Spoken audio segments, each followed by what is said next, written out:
It's the worst with like local breweries too, because like I don't know what the big chains do that makes their beer last forever, but the local stuff. Just don't ask. Yeah, it's weird though, because you're like, this goes bad in 4 months, but that Old Milwaukee's been there for like 5 years, and it tastes like it only could preserve a corpse in it. The secret is it's always skunked. Yeah. Right, exactly. Hulk's always angry. All right. I think we're ready to get going. Everybody ready for session 2 of the auction?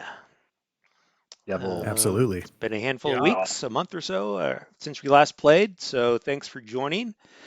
We've got the 4 PCs from last time, and we've got a new player, Pete A. Pete will be joining us with his character, who we'll get to in a moment. But let's start off. I'll try to do a quick recap of the first session, and we'll kind of fill in the blanks if I miss anything. So we were playing starting off in July of 1923. And we had 4 of our PCs. We had William Gast, who's a dilettante, played by Art. We have Benoit Gagnon, played by Patrick. He's a mountaineer.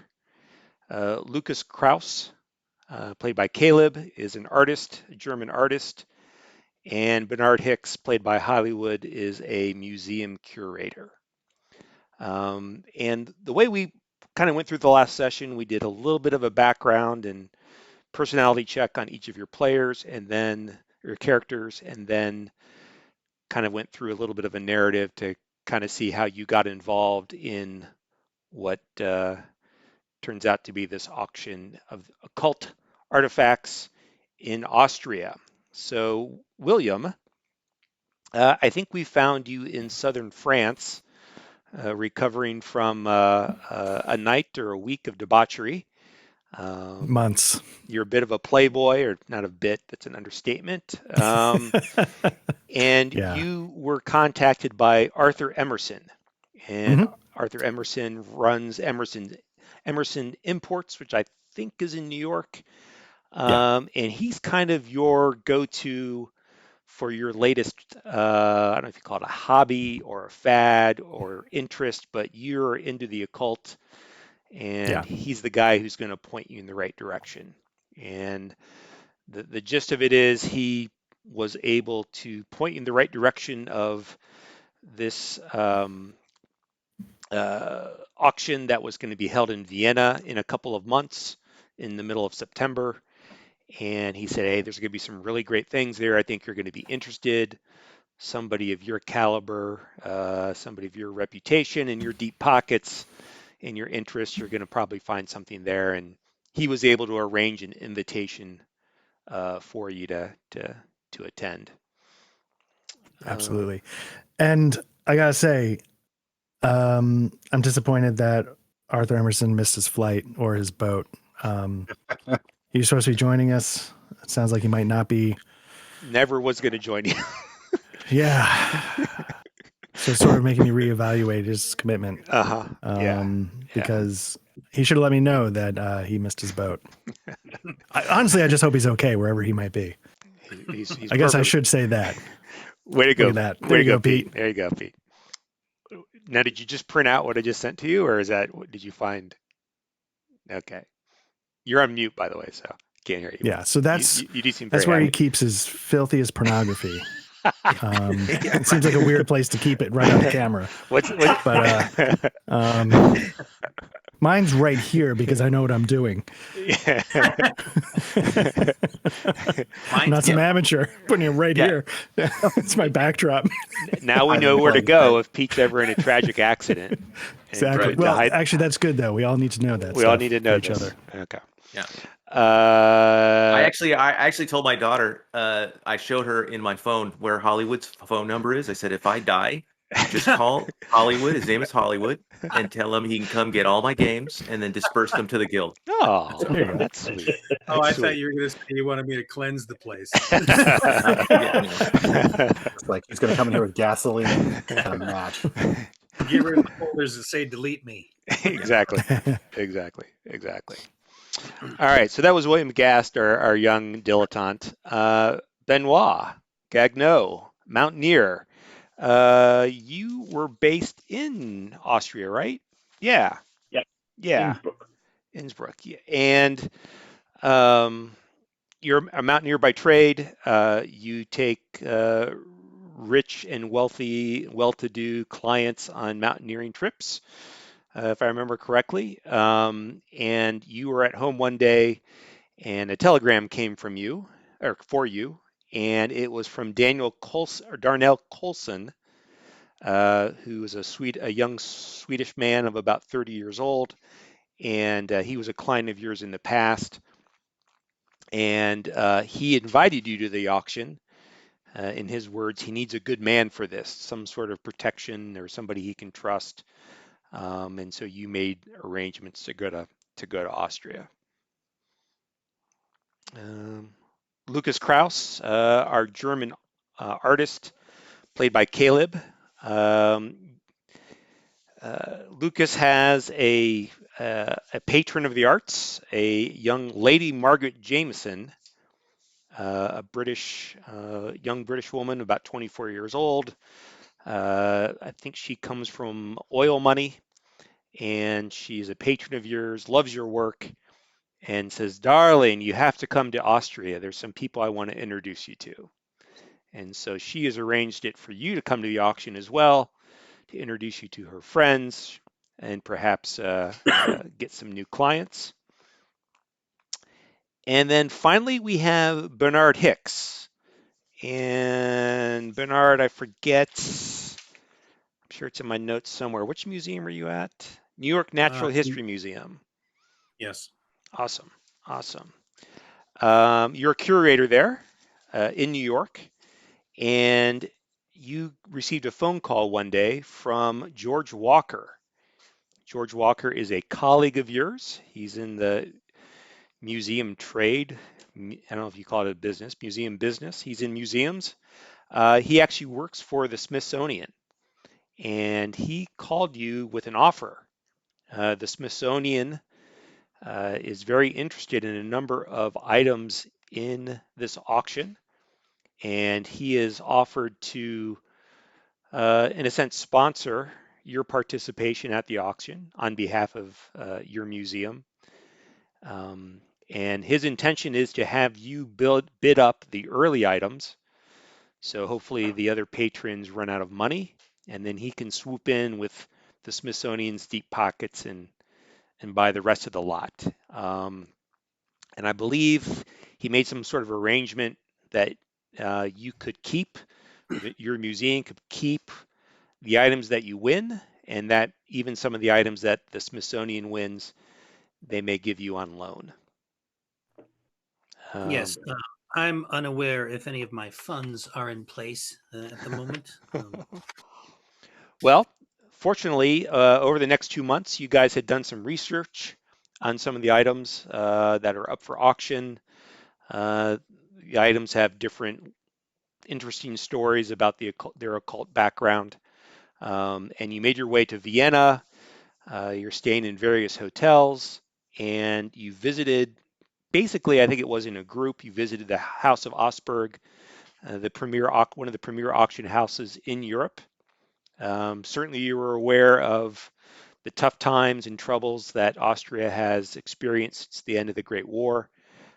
Times are tough, and in fact, you picked up some information or an understanding that this auction is a private affair for the most part. Some of the wealthy gentry, nobility in some cases of Austria are selling off their items. Times are so tough that they're selling some of their precious items to raise funds. That's got to be kept on the hush hush. And so the House of Augsburg is holding this auction one night in September. You were introduced to Friedrich Augsburg, the head of the Augsburg House. They ran background checks on you. They did financial checks. There were orders, papers of credit, letters of credit were obtained in some cases and cleared. But basically, He welcomed you to the house, told you about the auction the next night, or was it 2 nights later? And then the four of you, I think, hit the town for the most part and went and lived it up and woke up with headaches the next day from drinking. We wondered if William had picked up some venereal disease or two. Most deaf. Most deaf. Not sure if he had it already, but I mean, honestly, where who does one knows? begin and the other end? Exactly. Exactly. Uh, okay. Yeah. And so when we were fading to black, you guys were at the House of Opsburg for the auction. So let's flash. Anybody want to add anything? Any particular things that you remember that I missed? High level, low level details or not? A crushed illustration of the dilettante. I know that. Gassed. Yeah, I'll say the main thing, at least for Gast, is that he clearly does not know what he's doing, and so he was going to attempt to, I think, get the inside track from you guys playing with drinks, whatever. But I feel like you guys were reversing it a little bit on me. I feel like at some point there was like a psychology check or something that made me think that you guys were actually flipping the tables, and I was the one getting a little hat. I don't know if that was true, but that's how I was going to go forward. Yes, I was basically just like making like doing that thing was like he's gonna pay for me. Right. And not realize he's doing it because that's how I survive as an artist Right. in the 20s. Also, I feel like waking up in the afternoon with a headache is a little judgy. That's just waking up to William Gast. So doesn't really know another state of waking up. So Just gotta wait to get my laudanum and we'll be good. yeah. If you're But always anyway. hungover, are you really hungover? It's just your natural state. Exactly. Interesting. All right. Well, then let's take a couple minutes. Let's welcome Rodrigo De Santa to the game, played by Pete A. We'll do a little bit of a flashback. Pete, give us maybe a quick physical description of your character, what we would notice about him if we were to observe him for a couple minutes, and I guess go ahead and give us a little background on his trade or whatever we should know about him. Gotcha. Rodrigo de Santa is a Latin from somewhere in Mexico. He is probably more of a has more roots that are native, but tries to pass himself off as someone who has a little bit more, a little bit higher social standing and and cultural background. Maybe Mhm. from Spain, kind of a thing. Um, he is medium build, but a very swarthy, looking gentleman who has been known to make a senorita swoon occasionally. Mhm. However, he's much more successful in the U.S. Because then, let's say he is in Mexico, because well, they love a Latin man, Okay. in San Francisco. Okay. Now he fancies himself an occultist, Mhm. but he probably isn't at 32, still fairly young. So doesn't have a lot of experiences with it, but again, he grew up in Mexico and kind of had some of the folklore kind of stuff that, in his background. So Mhm. definitely that's where the beliefs came from. But he gets too distracted, particularly by the female sex, to really sort of get anywhere with his occult. So he's looking, but he probably doesn't have enough money to Mhm. really buy anything at any kind of an auction. Mhm. And but was able to probably talk his way into an invitation somehow. Okay. Wonderful. And so the occultist part, I mean, is he a specialist in the occult of Mexico or Latin folklore, or How would you describe his occult Yeah, I would say that, you know specialty, what, if any? yeah, I would say that he probably was someone who, you know, he did go to university, Hmm. you know, and he did so, and I think that he probably studied, the cult, so, you know, of Mexico, right? Okay. So, you know, again, there's that. That's his background, but he is always, you know, expanding or trying to expand, because of course you can't know everything about the occult, and there's many mysteries. And of course, he's very mysterious Okay. Yeah, and single, like you said. I mean, and he's single. still playing the field. Okay, Yeah. got it. And does I see on his character sheet his residence is San Francisco, so he's Yes. still based there. Okay. Yeah. Um, does he does he go to work? Is he work from home? Does he have an Oh. office? Like, what is he? How's Oh he set gosh. up? Uh, you know what? I'm gonna say, because I didn't sort of thinking about what's, you know, as a profession, what does an occultist to do, right? I'm gonna say that, you know, he's kind of a writer, you know, and Okay. so he writes for some, yeah, some occult. I mean, we call them zines nowadays, Yeah. right? Um, Yeah. There's but Zines. There's Zines. According to Zines, the please. doctor. Excuse me. I was Yeah. going to say zines, not I zines. think it's Uh, actually uh, but so, you know, and so he doesn't have you know, he makes a little bit of money to help keep himself afloat, Hmm. but you know, he doesn't make a lot of money. That's how but that's how he survives. Okay. Great. Great. So it's the middle of July, 1923. You're at home or in your office, finishing off your latest article. Um, sure. What is your article about specifically? Oh, What's the title of your latest article?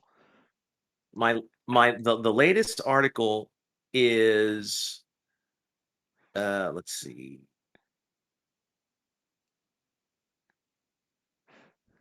So I'm going to say that he came across something called the philosopher's head.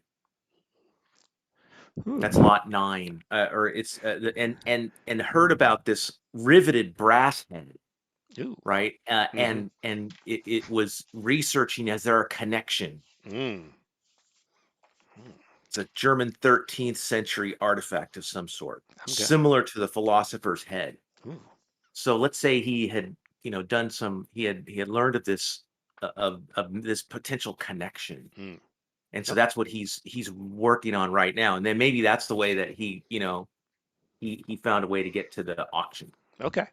So yeah, as you're working on the article, in fact, your phone rings.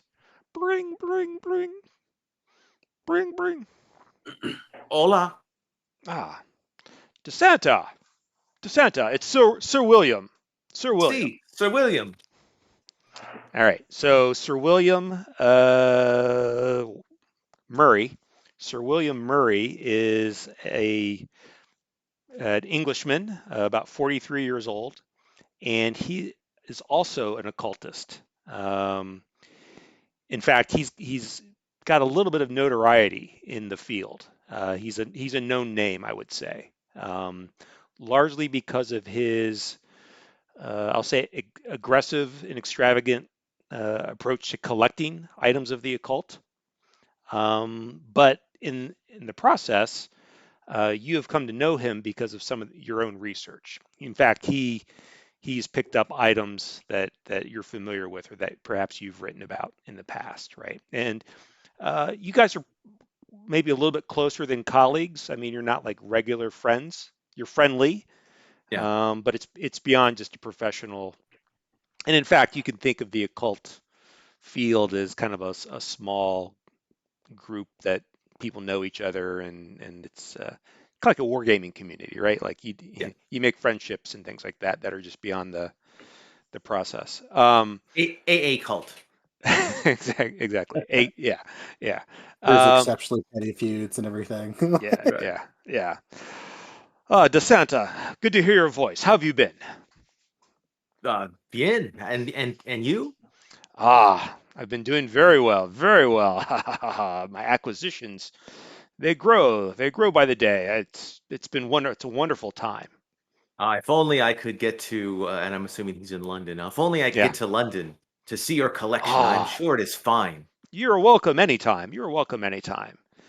But thanks for taking the call. There's something I want to talk to you about, a matter that I think you in particular will find most interesting. Oh, go ahead. Are you I am all ears. are you still working on that article about the head? What was it? The philosopher's head? See, in fact, what do you have some powers? Because it is here right now. I'm writing. You got my mailer. Yes, yes. That was conveniently from me as I think about it right now.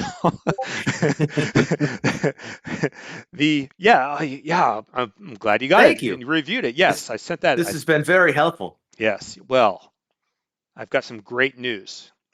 If you can make your Oh, way to Austria, and I can help sponsor that, I think I can get you a close look at the philosopher's head. Spend some time with it, and perhaps with a oh. little bit of luck, maybe we'll have it in my collection as well. No, the riveted brass head. Riveted brass head, yes, wonderful, yes. Fine. What do you think? See, I just have to get a real ID to get on an airplane. But Exactly. My assistant Honks will help you and make arrangements to get you to Vienna. Um, there's an important matter though that I think you should know about. If you're okay. willing to come, I don't want your excitement to uh, perhaps blind you to the troubles that not only Austria is facing, but perhaps some of the other patrons. Let me just say it may not be uh, the safest for all of us. I think everybody will be out pretty aggressively for these items, and we should take care. There may be frankly, some physical danger involved. That is part of what we do. All Of right. course, for you, my friend, anything. Fantastic. Fantastic. All right. Honks will be in contact with you shortly. We'll make arrangements. Awesome. Well, I look forward to seeing you again. Yes. Yes. All right. So he hangs up. And yeah, within a couple days or a day later, you hear from Honks, who is his assistant, and he helps you make arrangements for travel, uh, probably by ship, first to London and then to mainland Europe, and then by train to Vienna. Um, you've got about a 2-month lead time, and I gave everybody else this. Is there any research or anything that you wanted to check out before we teleport you over to Vienna with everybody else? Um, I mean, I guess as part of this, I would want to, do as much research, on the philosopher's head, Okay. if that's something that, that might be meaningful. Um, and looking over, I'm trying to look. I was just going to look real quick if there was anything else in this book that might look interesting. Let's see. I like to look at lot 9. Oh yeah, that's the riveted brass head. Yeah. Yeah. Yeah. Why don't you go ahead and Uh, give me an occult roll? okay. And we're just physically rolling, right? Yeah. Yeah. Just I'm gonna trust you. All right, so that's 28, and my occult is. Let's see, where is that on my list?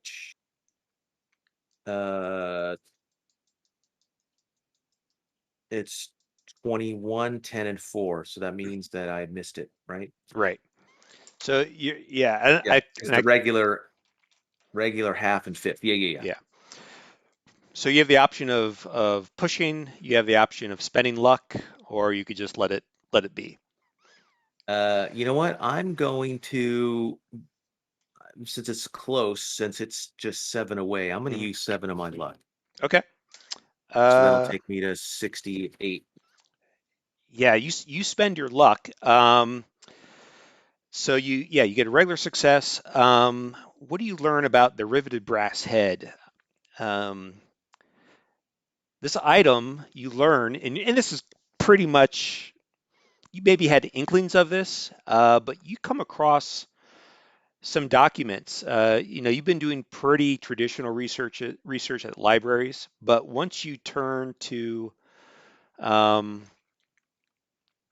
we'll say, some of the darker paths of research that are available to you, right? You're consulting Yeah. mystics and you're consulting um, uh, people who do seances, right? You actually come across a set of documents, and it tells you that the riveted brass head was purported to have been constructed by a black magician,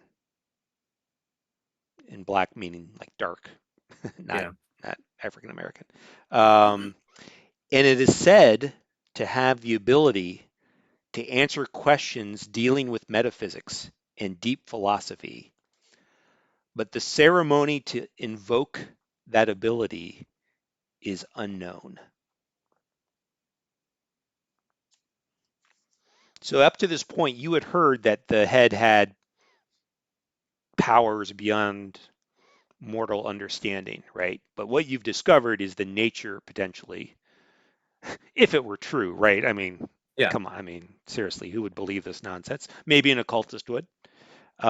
However, part of the documents that you found are unlike anything that you've ever seen, in the sense of the inscriptions, the characters in some of the locations are not of any earthly language that you've ever seen. They look like just symbols and scribblings and scratches. They don't have an occult. They're parts of these documents that don't have an occult basis, as to your knowledge. Yeah. Okay. It's beyond just the occult. Okay, so let's port you over to Vienna. I'll catch you up with the other guys. The last question I have, and maybe just quickly, you get to Vienna, you check into a hotel. Sir William has put you up in a nice hotel. Perhaps you meet him ahead of time and have a dinner one evening. You are greeted at the House of Osberg. There's some background checks, there's some credit checks. You can tell that, like, this is the height of kind of the social occasion, social environment, the elite of the elite, the 1% of the 1%. House of Osberg has a tremendous reputation, but you are looking ahead to this auction. I need to know how you're going to dress for the occasion. I'm going to. And if I haven't told you enough, ask me a question. I'll try to fill in the blanks. Gotcha. Well, I would imagine, is this a fairly formal kind of a place, a Oh yeah. situation? Oh yeah. yeah. Then I'd be in a tux for Your sure. tux. Okay. Yeah. All right. All right, here we go. I don't know if you have a tux, but Sir William can help you do it. I think that would be something that I would absolutely have. Okay. All right. It is the night of the auction. It is September 13th, 1923. It is approaching 9 p.m. And the five of you, individually or in small groups, have arrived at the House of Osberg. And you're greeted at the front door by Franz. You might remember Franz is the major domo, so he's got his I don't call it tuxedo, but his black tie, and he's got his tails. And good evening, good evening, good evening.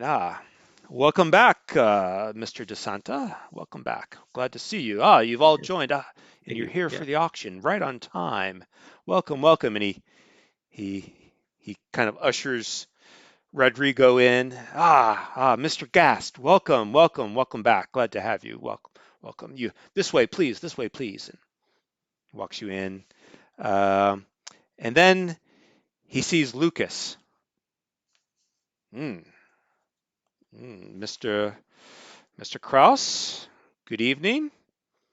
And he seems to be eyeing your poor white suit. Oh yeah. He's like, raises his eyebrow.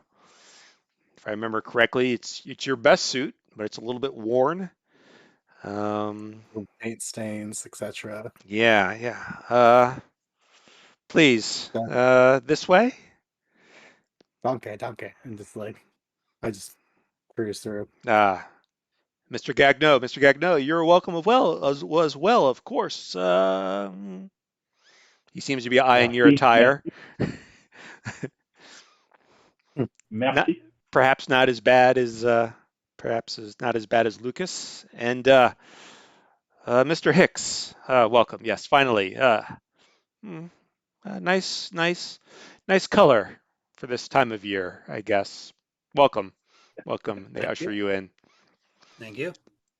And by this point, you can hear just the faint strains of a string quartet playing from upstairs. And Pete, just for your benefit, everybody had the map that was shared. I guess you've got it now. The auction was expected to be held on the second floor in the green room, the auction itself, and the I think there. Well, you'll find out in a moment. There's a meal that's planned, expected, and kind of a cocktail hour kind of situation. All right. Would you guys like to make your way upstairs? Yes, you would. Never. But yeah. But yeah. Yeah, Okay. really. Has your friend Arthur arrived? No, and I'm starting to think that he's completely reneged on me. I'm not sure what to make of this. Maybe you and I can talk. I know the Smithsonian is funding your efforts, but maybe there's something we can arrange. I could really use your help. And then to the guy who's greeting us, who's probably the head of the whole museum, I'm just like, just give me 3 of scotch with a splash of water. Oh, thanks. Again, I think he's the waiter. I have no idea who he is. Well, Franz is the major domo. He's basically the head of the house organization. He's not Nice. Friedrich Osberg, who's the head. Right. So he can get me a drink. Yeah, right. He can get somebody to get you a drink. Yeah. Yeah, he knows a guy. I know. Yeah. So, but All yeah, right. Bernard. Yeah, if you feel like there's some pieces you might need some help with, let me know, and maybe we can work something out. Indeed. Okay, so you guys make your way further inside to the Osberg house. You make your way up to the second floor, and yes, there are a handful of tables that are laid out for dinner. You see some servers in fine attire walking around, giving out drinks, perhaps some hors d'oeuvres. There's the 5 of you plus another 2, 4, 6, probably 8. 8 appear to be patrons. So what is that? 13 total people. So it's not a very big auction, which is probably reflective of how narrow the interest is, and also how private this event is. So about 13, 14 people, a couple of round tables. Who do you see? Rodrigo, you see Sir Martin talking in a small group. Bernard, you see George Walker. All of you see Frederick Osberg, again, the head of the Osberg house, making the rounds, greeting people, making sure everybody's comfortable. Lucas, Lady Margaret is there. She seems to be holding court in a small group. And Benoit, you see Darnell Colson. I said he's 30. He's actually about 25. A little bit younger than I said. He is actually speaking with Lady, well, you wouldn't know her as Lady Margaret, but you see these 2 young, attractive people, apparently wealthy, talking to each other. On top of that, there are a handful of other individuals who you don't recognize. They're all in formal attire. except for one gentleman who appears to be in more of a military outfit. White military jacket with a sash, some medals. And one of the remaining people who you don't recognize is actually sitting at a table by himself having a drink. Looks like he's maybe poring over the auction book. It's a little bit after 9 p.m. The music is beautiful. The food smells great. The drinks are flowing. What would you like to do? Ty, would I recognize the military uniform? I don't know. Let's see here. What do you got here? Do you got a military skill we can check on? Oh, we could. I don't know if I've got anything super military-ish. You served in the military. Just give me an idea roll. Right. Your intelligence. I guess it would be no, perhaps. Yeah, 43, which my no is 55. 55. Yeah, I mean it's formal, so you wouldn't have seen it in the field. And I don't know if you ever ran across any Russians, but it appears to be a Russian outfit. Gotcha. Probably just in pictures and dispatches. No, probably didn't have any run-ins. Yeah, maybe the one thing that seems a little bit odd is that it seems to be maybe an imperial Russian outfit rather than a communist Russia.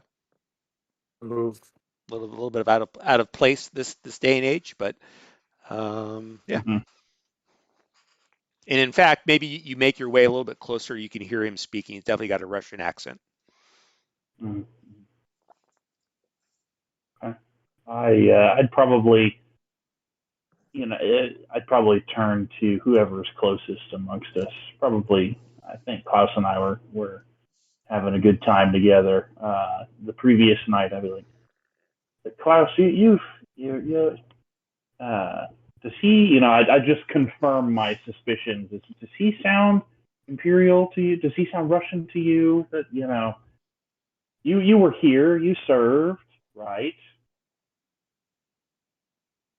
I'm like, did not serve.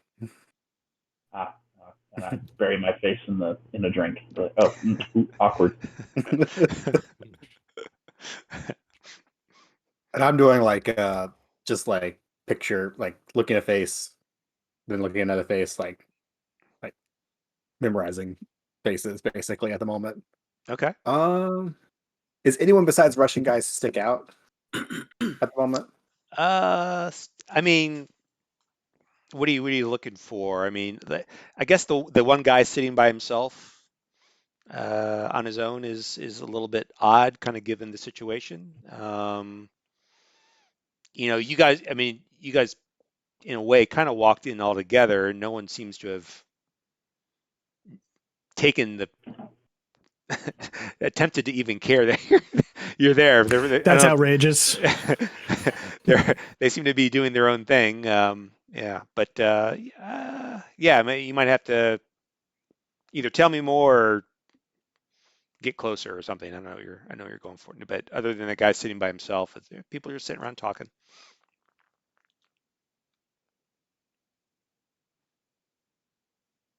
Can you smoke in here, or is anyone smoking? Because I'm just gonna go and mingle with the smokers. Sure. Yeah. There's a group.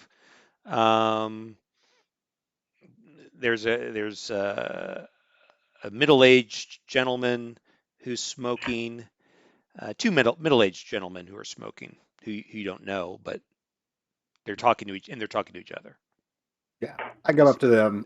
Just gesticulating and all that kind of stuff. Yeah, and I'll act like I don't have a lighter, even though I do. Mm-hmm. And a cigarette that Gas bought for me and forgot he did. Like a pack of cigarettes last night. He doesn't remember buying for me. I'm just like,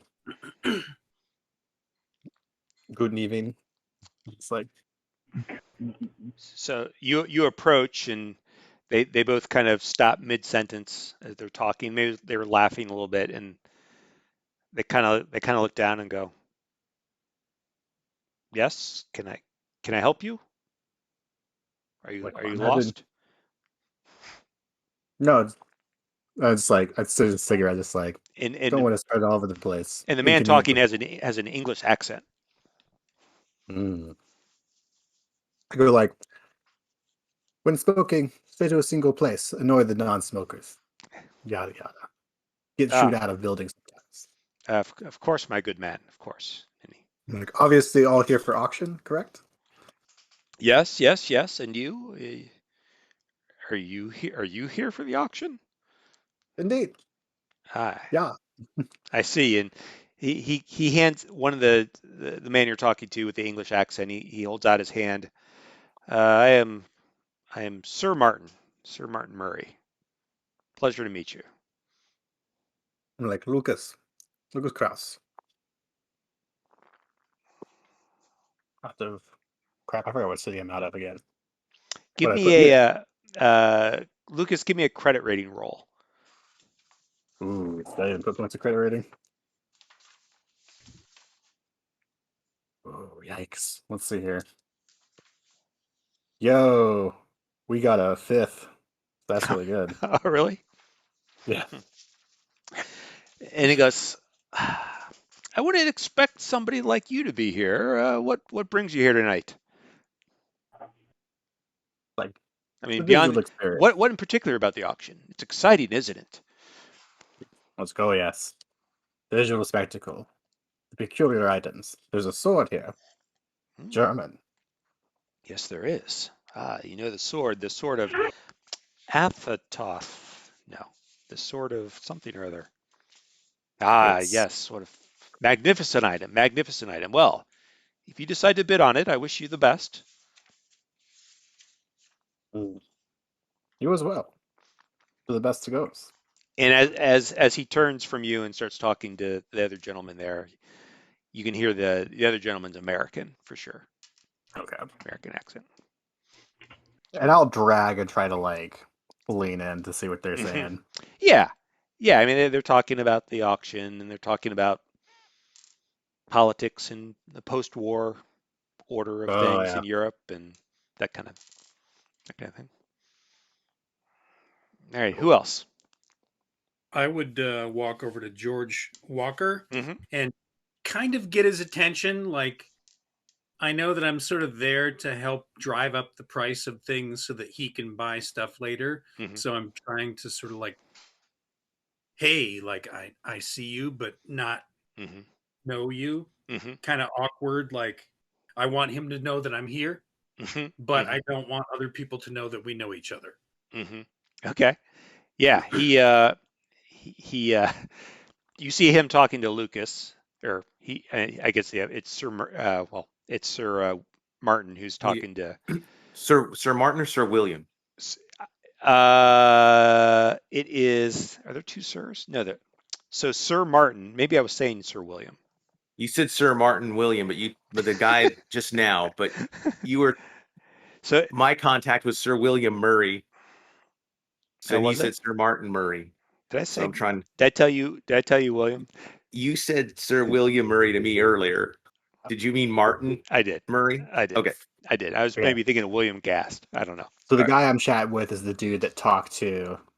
Yeah, Rodrigo. Okay. Yeah, That's what I was not that making you sure would that know I got that, but there. yeah, All right. yeah, Right. I Just didn't know connect if the it was dots a in meta level. yeah, different Sir Murray. yeah, Okay. yeah. Sorry, there's only Okay. one English Sir here, and that is Sir Martin Murray, who is your buddy or your occult buddy. Yeah. You said William Murray. I thought you were making a riff on Bill Murray. I will say as well. Could be, yeah, okay, okay. Uh, yeah. So Bernard, you see Sir Martin uh, talking to Bernard, or not Bernard, talking to uh, George. George. And yeah, you kind of as Lucas and the other guy are kind of talking, George kind of turns and you guys do lock eyes for a moment, and he kind of gives you one of Mm-hmm. these, Mm-hmm. and he turns back Nice. so he knows.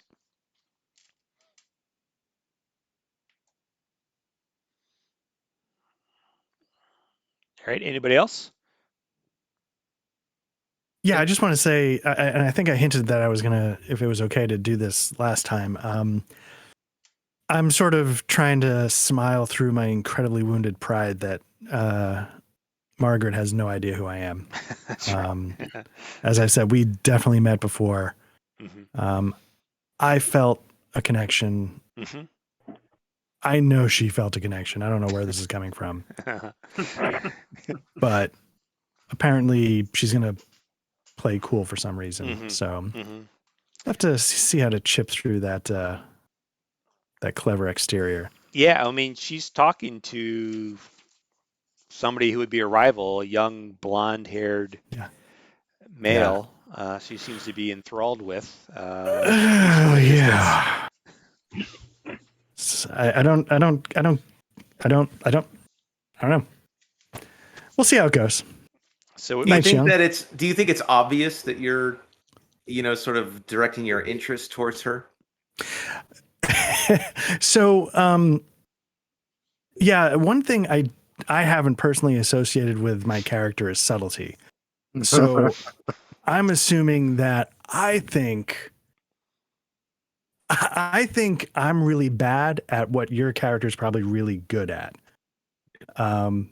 So I have success, with the female persuasion because I just dump money on it and I'm not picky. But to me, that's like, I know what I'm doing. Like, so Margaret is somebody way out of my league, and it's not. I don't. I'm very confused at this moment, and trying not to look hurt, which also I'm probably not covering up at all. Gotcha. So because I would come up to him and say, amigo, yes, she is bonita. See? See, we go way back. So yeah, it's been great catching up with her because peas in a pod. Yeah. Ooh, then maybe you can make an introduction for us. Yeah, that's an interesting. William. Yeah, no, he's not going to do it. But he's like, oh yeah, maybe, yeah, like And I say, I am Rodrigo de Santa. And now it's just like, like when two animals sort of turn staring at each other, like William senses a threat, but he's going to play it cool, but he's also a little buzzed. So, yeah, he's like, oh, nice to meet you. Sorry, Pete, what did you say your last name was? Rodrigo de Santa. De Santa. Okay, let me write that down. Mr. De Santa, it's a pleasure to meet you. You have items you're interested in bidding on tonight? Have you been looking through the portfolio? Yes, there are many interesting items here. I am a I study the occult, and I'm very interested in many of these items. Yeah, and with that, William Gass perks up. Oh, yes, me too. I consider myself a bit of an expert. New to the field, but a fast learner. But an expert I'm an avid nonetheless. collector. I know about this much, but what I do know. So maybe, what in particular are you? And so here's where I'm going to, as I tried the last time, I'm going to try and fast talk to pick his brain for information because again, I don't know anything. Is fast talk the right one? Let me see. I guess it would be, right? I mean, it depends on how you're going to talk to him. Are you going to try to? If there's fast talk where you're trying to persuade, and there's persuade. If you got a little bit of time, you can kind of direct them into your set of beliefs and understanding. There's charm. You're turning on the charm. It's definitely not the one. Before you go on, Ty. So I don't have any. Does Sir Martin have any? Ulterior motive of some sort. Maybe that's not even the right word, but I mean, I certainly am not here thinking I'm doing anything surreptitiously, or I'm not driving any prices up or or any Mhm. no backhanded under the table deals. Mhm. So unless you tell me that no, Sir Martin was like, oh no, we need to be keep things close to the chest, or you need to not say too much, or Yeah, I guess the way to think about it is Sir Martin felt that he needed a wingman at this event. Um, he didn't need you to do anything, but if things got uncomfortable, he thought it might be better to have somebody around. I mean, okay, you're not the muscle. yeah. I don't think you're packing, but it's better Oh, than I'm him being on. packing. Yeah, I'm packing all right. are you packing? I don't know. Well, for different kind of combat. Okay, okay. Uh, Love love combat. combat.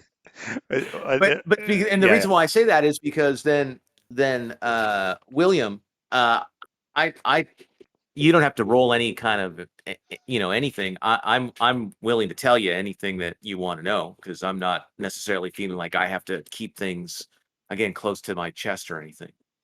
All right. Yeah, in that case, that would be, I would just be. So, what are you interested in? Like I said, as an expert collector, as we've already established, obviously, I'm interested in just about all of it. But, I mean, just off the record, what are you sort of honing in on? I'm sorry about that, guys. All right, No so I am here writing. I'm going to write a story, a article on the riveted head. There's some fascinating connections, possibly, with something called the philosopher's head. Have you heard of this? Which number is it though? 9. Not perfect. That's perfect. Thank you. This has been great. All right. You know what? The drinks here are amazing. Have you had a drink? Oh, no, not yet. Oh, you should Come definitely join go me. get one. Oh. Hold on. I'm going to go talk to Margaret. Okay. I'm going to talk to. Yeah, but no, I'll definitely talk to you. Well, I'm going to talk to her. But you said number 9. Number 9. Perfect. Thank you. And then with that, sorry, I'm looking at maybe then I circle around to, maybe I just, maybe I make the round. Maybe I feel like, oh, we bonded last night. I'm sure I'm the only one who feels that way, but, and I just sort of hit up everybody. It's like, oh, what numbers are you like trying to, and if they start talking in too much detail, then it goes over my head. Uh-huh. But if they mention a number, I sort of go, aha. But I don't know if you want me to roll that, Maybe. or is that too broad? Yeah, it's a little broad. Why don't you give me let's talk in groups. So Okay. there's groups of there's Lady Margaret and a young dashing gentleman who Benoit knows is Coulson, Darnell Coulson. There is we went over Sir Martin and George Walker. They're in a group with each other. Um, we met Frederick Osberg. He's talking to the Russian and another gentleman who you don't recognize. I don't know. Do any of those groups sound interesting about approaching, or?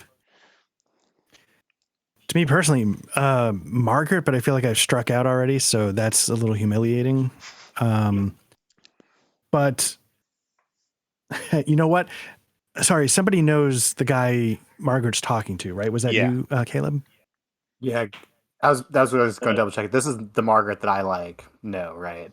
Yeah. So yeah, we got a lot of people here and personalities. So Lady Margaret is the patron of Lucas Krauss, our artist, player character, and she appears to be talking to a young blonde-haired, good-looking guy who's Darnell Coulson, who's a Swedish Boo. client of Benoit Gagnon. So they, different people recognize different people, but there's the two of them together. And as you're kind of sorting this out, one of the people who were talking, a gentleman who was talking to Frederick Osberg, leaves Osberg and goes and joins this group of Lady Margaret and Coulson. and he's very much older than the two of them, Hmm. but he's in a tux as well. He's clearly a patron. So I'll just say, like, and it could be just be like this broad thing, doesn't need to be too specific. I think William Gassard spent the rest of the lead up to the auction completely losing the thread on the auction, getting a little bit too buzzed, and just getting fixated on the fact, not like Margaret has to remember me. And so I sort of go off on my own thing and get out of the way because I have no attention span. Okay. And so I'll get out. And so that's what I do for the rest of the time. Fair enough. Benoit, what are you up to? I think at this point I'd go and talk to Coulson. I don't remember if this is the first we've seen Coulson, right? We didn't see him in our lead up to the auction yesterday, did we? Yeah, I don't think we we could certainly retcon that, but I don't think we had any opportunity, or you guys were kind of out to dinner on your own. Yeah. I think I would go and, just kind of edge into the conversation. This is definitely outside of Benny's, out of his wheelhouse. He probably wouldn't be super comfortable with this. So he's just going to kind of stand on the edge of the conversation and try and catch Coulson's eye at some point and be like, hey, can we talk over here? Yeah. Oh, Benoit, welcome. Good to see you. Glad you can make it. Oh, monsieur, it is good to see you as always. How is Sweden? Oh, it's wonderful. Wonderful. Glad to be here in Austria. We should go for a climb sometime. We should. You owe me after saving your life last time in the Alps. But we are in mixed company, so we won't talk about that story. Oh, no. Don't be shy. I owe you so much. Lady Margaret, this gentleman saved my life in the Alps not too long ago. I owe him so much. I'm so glad he's here. He's a Monsieur Gagno. This is Lady Margaret. Monsieur Gagno. She goes, I do a really charmed, I'm sure. I do a really awkward half bow thing, not knowing, Mm-hmm. there's more money in this room than I've ever seen. So, yeah, and she's clearly not impressed with something about you. She's she's just more impressed with herself. Although she does manage to get a few words out. So, what brings you here to the auction? I suppose I have to ask. I appreciate the concern. I am here at the request of my longtime friend, Monsieur Coulson here. Beyond that, I'm not quite sure, Coulson. I don't know why I've been sponsored to come here, but here I am. Well, glad to have you, my boy. Glad to have you. We'll enjoy the evening. And it's at this point where you realize that there has been a fourth member of this small group. So you, Lady Margaret, and Coulson. There's a fourth member who's just been kind of standing there, waiting for some sort of introduction or waiting for some opportunity to speak in. But he doesn't quite fit in with the youngsters, the beautiful youngsters here. He certainly seems to be about middle age. And in a break in the conversation, he goes, I am Klaus. I am Hunderpast. I am Klaus Hunderpast. Welcome to Vienna. And he clearly has an Austrian accent. Give me a spot hidden roll.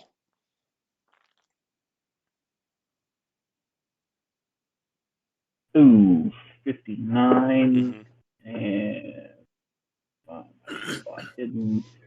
Yeah, nope, not seeing anything. Okay, yeah, just an unusual cat. He doesn't quite fit in with everybody else, but he goes, yeah, welcome to Vienna. I hope the auction turns out to be fortuitous for you. Merci. Now that I know that Margaret's here, as soon as I get my cigarette to the butt, I'll Mhm. head towards her because I could probably like spot her. Like, I mean, I think everyone probably in this room can like see Margaret immediately. Yeah, And, like, and at some point, maybe it was emotion or something. Klaus, you're here. Welcome, welcome. And she kind of runs up in a girly fashion and gives you a big hug. Oh, welcome, I'm welcome. just like, Oh, I'm so happy that you're Oh here. my So God. happy, so happy. Oh, please, please, please. What are you wearing? Oh, no worries, no worries. Please come with me. Please, I'm like, Franz, yeah, a drink for the artist here, our artist friend. And the major domo kind of rolls his eyes and he kind of signals to somebody to take your drink order. I'm just like, And Lady Margaret's got you by the wrist and she pulls you along into the group. You must meet my new friends. You must meet my new friends. Uh, Mr. Coulson, this is Lucas Kraus that I was telling you about. Fabulous I'm like, German artist. Oh, you would love his work. I know you would. I know you would. I'm And like, hello. Mr. Your name again? Hunderpast, madam. Hunderpast. And the tall Austrian middle-aged man, he reaches out his hand to shake. And Give it a good firm Austrian shake. yeah, you give him a shake and you get close enough. This guy something doesn't look right about this guy. He's got kind of a he's got a deep olive complexion. He's got a blonde goatee and Yes. he's got kind of red hair. It doesn't work. It doesn't work. It doesn't work. Like, doesn't work even compared to like me.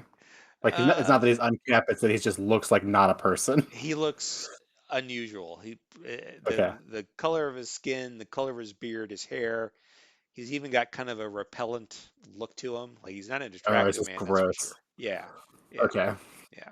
Like, Nice enough, for the 30 seconds you've gotten to meet him, but certainly unusual looking. Um, okay. So you introduce yourself to everybody, yeah. and yeah, the young blonde-haired man, apparently Colson, says, "Ah, an artist, huh? Yeah. Well, I guess we need art these days. Tell me about your work."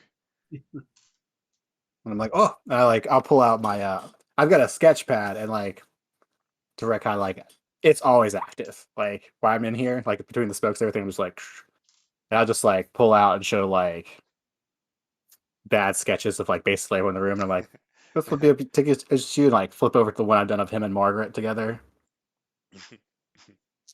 Lady Margaret goes, "You have to see. I own some of Lucas's work. You have to see it. You would love it. You would love it.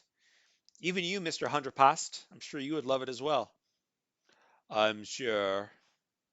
I'm sure it's wonderful. I go, Hunter make it interesting paint. what Vibrant was colors. what was that? I go, Hunter make it interesting painting. Yeah. Vibrant colors. Mm, I'm sure. I'm sure. And I'll be I'll throw it out like I had like more detailed illustration yesterday.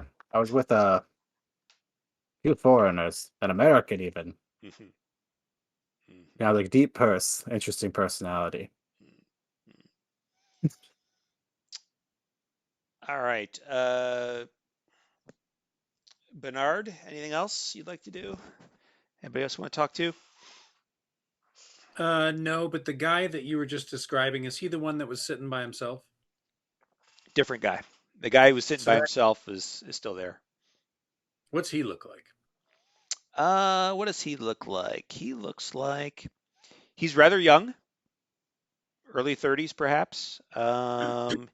He's got a little bit of a dark complexion, brown hair, kind of peeking to, certainly in black tie, uh, pretty much unremarkable, except for his tail. No, just kidding. Um,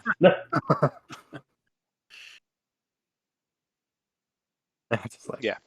Yeah. ignore the three Pretty tentacles coming out of his back. unremarkable from where you are. So, is there a bunch of chairs that are seated like in rows, and there's like a little auctioneer's block up at the front there where someone will be presenting the items, or is this more like we're walking through to see all the items and then Yeah, so making silent? this is at the top of the stairs. There's kind of a landing, and um, the auction itself is actually going to be held, and you might remember, in the green room. So Green room, yeah. there's a green room, a yellow room, a blue room, or something like that. And there are 4 rooms where auctions are held, but you guys are actually out in a landing or a large lobby. That's not really a lobby, second floor. In the art display area. Yeah, I think so. Yeah. Yeah.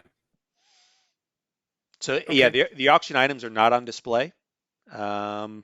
And perhaps you do peek into the green room, and yeah, you can see you see the chairs. They're actually kind of arranged in a large arc. And Mhm. yes, there is a podium where you would expect the auctioneer to conduct his Okay. business, their business. I may try and sit somewhere near that guy, depending on how it plays out when we walk in there. That's The lonely guy, the guy in his loan. yeah. Okay, fair enough. All right. We're getting closer to the auction. Anybody else want to talk to anybody else or do anything? I'm good. I'm gonna rebooze real quick, so I'll be right back. Okay, fair enough. You said they're serving drinks and hors d'oeuvres and all that shit. They're not. It's not anything. It's just like normal food, right? It's not crazy. It's not chilled monkey brains or anything being passed around on plates. No chill. No, in fact, the meal that actually comes is quite good. Better than quite good. It's exquisite. You expect some of the finest chefs in Austria have prepared it. It's a late meal. It's probably 9:30, 10 o'clock before you guys actually sit for the meal. But yeah, it's very good.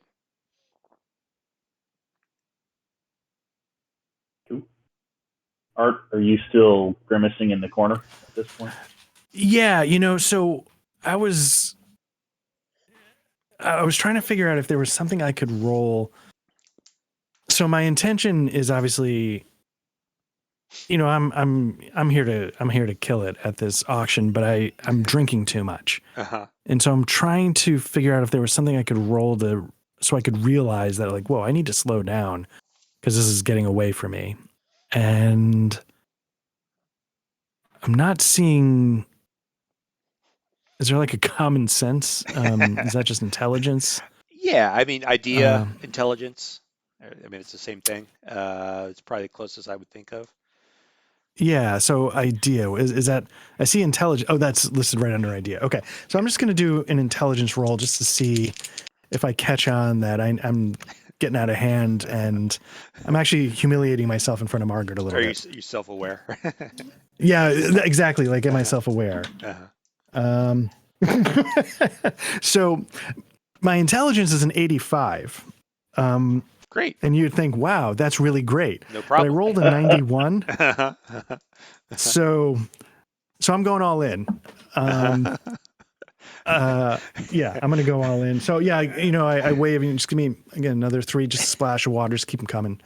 I need to get my game face on for this auction because this isn't about Margaret anymore. It's absolutely about Margaret, but this isn't about Margaret anymore. And I need to really study this. I don't even know where my pamphlet is, but it's very important. I'm sure it's here somewhere. Yeah. Maybe Arthur, he's going to, oh God damn it. Arthur didn't come. It's actually inside my pocket. I just don't remember that.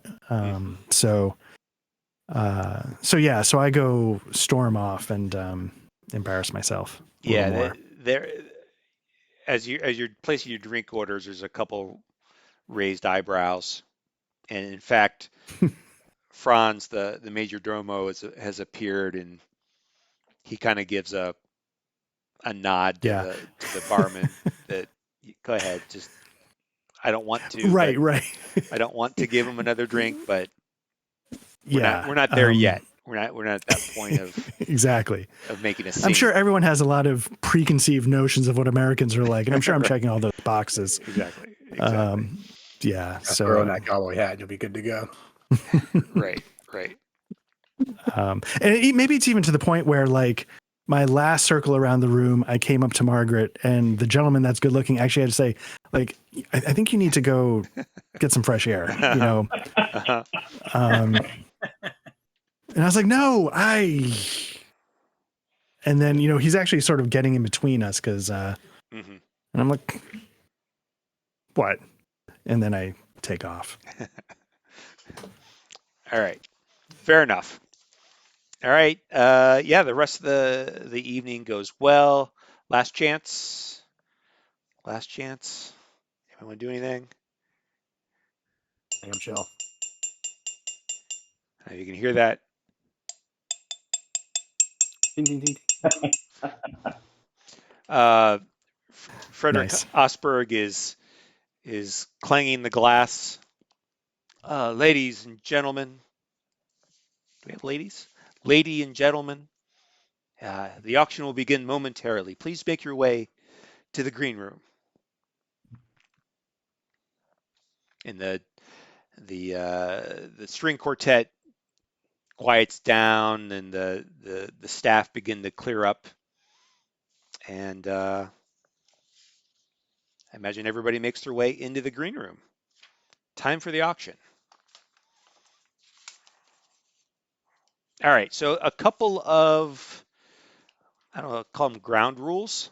So first of all, some of you don't really have any money. Yeah. So it makes it a little bit problematic. Some of you do. So I guess the way that we could do this is, if you're going to bid for yourself, right? If you were to look at on your character sheet, usually on the back, there's a wealth section, right? And there's a spending level, there's a cash level, and there's an asset level. All right. So if you're thinking about how much money do I have to spend on myself to bid, if you're trying to win something yourself, think of your cash level in pounds, and then there's an exchange rate, like, I don't know, it's 5-1 or 10-1 and 19-1, I can't remember, but just think like I'm looking at Lucas Kraus. He's got a wealth cash level of $48. So Lucas, you could bid up to 48 pounds and feel like I can manage that. Right? If you're going to go beyond that, then start looking at your assets, right? Like, think of assets as your life savings, right? I mean, it's not literally, but in game terms, it's kind of like, oh my God, that's the most wonderful piece of the world, and I got to have it, and I'm going to empty the bank. Right. That's $1,200 for you, right? I'm going in the debt to get this thing, sort of situation. Now, someone like William Gast, you're not too bad. I mean, you got money, you got deep pockets. Somebody like Bernard, you're really kind of working off the Smithsonian's dime. And if I had to set any parameters, let's say that ahead of time, George and you kind of arranged it so that you have a budget of like 600 pounds, right, to get through the first, what did I say, 6 items before he was going to swoop in and buy some other stuff, right? So basically, freely spend up to 600 pounds. If you're going to go beyond that, you might want to talk to George about it before you do it. Okay. Let's see, DeSanta, you're kind of here on your own dime. You're hoping that, you're going to whisper in Sir Martin's ear.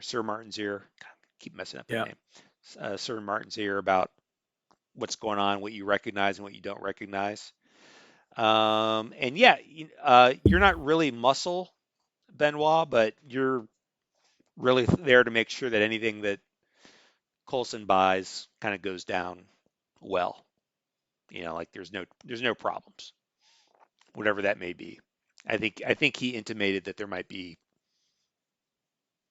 somebody after him, or not after him, but he just wanted to make sure that he was protected in case he had ended up with something valuable. Didn't want anything bad to go on.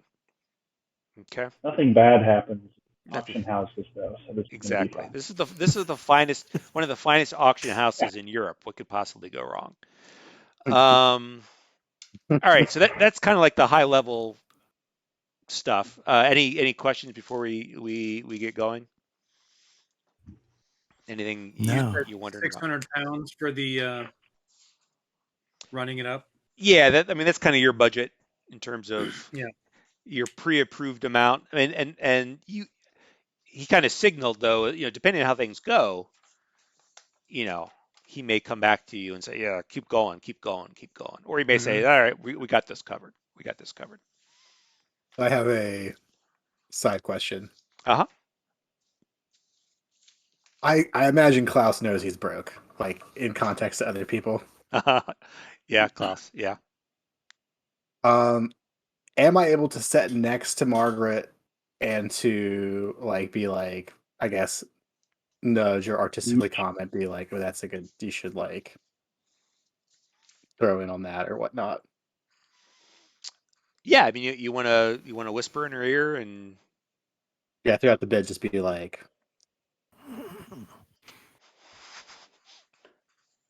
bid on that or something. okay. Yeah, I mean, yeah. I mean, she's so pleased to see you. Yeah, you could definitely sit next to her. Okay. All right. It is 11 o'clock at night. It is time for the auction. Lady, gentlemen, welcome to once again to the House of Osberg. We're so pleased that you could make it here tonight for this wonderful collection of rare occult antiquities and unusual items from around the world, collected from some of the finest houses and provided here tonight as an opportunity for you to collect them yourselves. Please feel free to ask questions. The items will be displayed to you individually. If there's anything that we can do to make your bidding environment and experience better, the House of Osberg is here to serve you to our fullest potential. And with that, we will please turn to lot number 1, the Ankh. And out comes a docent holding a display, I'll call it a case. It's like an open on 3 sides, and it's holding this large black Ankh. And here Osberg goes into a little bit of detail. This wonderful item is circa 5050 BC, approximately 23 centimeters tall and 10 centimeters wide across the arms. We believe it to be composed of an alloy of copper and silver, bearing untranslated runes and markings about the front. This is also known as the Blood Ankh. Bidding will start at 100 pounds. And the docent kind of shows it around the arc. Bidding at 100 pounds. Do I hear 100? Our American friend. Thank you, sir. Mr. Hicks. Mr. Hicks, thank you so much. 100 pounds. Do I hear 110? 110. Mr. Gast, another American. Wonderful, wonderful. Congratulations.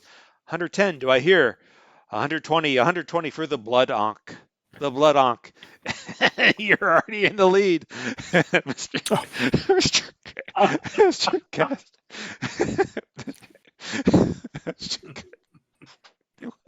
Art, you kill me, man. You kill me.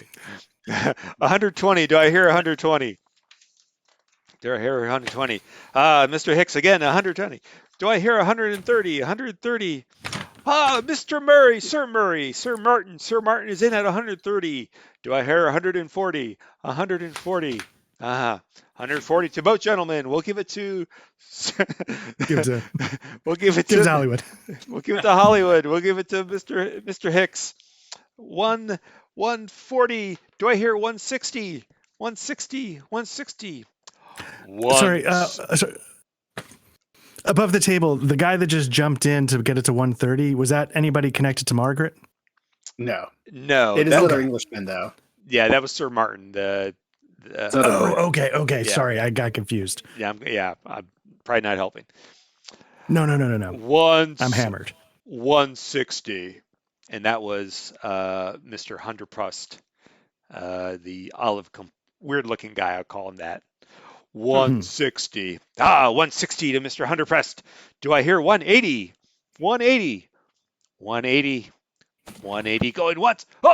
180 to Mr. Gast. Mr. Gast.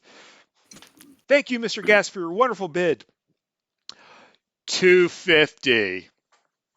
250 to Mr. Hunderprust. 250 to Mr. Hunderprust. Do I hear 280? 280. So can I just ask above the table, am I sitting next to any of the group that was in our original party? Have they just disowned me entirely, or am I sitting next to anybody? I'll sit next to you. Okay. So I would sort of like lean over and I'm like, if you're done trying to move in on Margaret, what should I do? I think, I'd look at it and I'd look at him and I'd look at the panoply of drink bottles around him. I'd be like, 340 is the highest you should go on this. That's fair. And we I were feel at like I can trust you. 280 to Mr. Gast. 280 to Mr. Gast. I've lost track myself. 280 to Mr. Gast. 280 to Mr. Gast.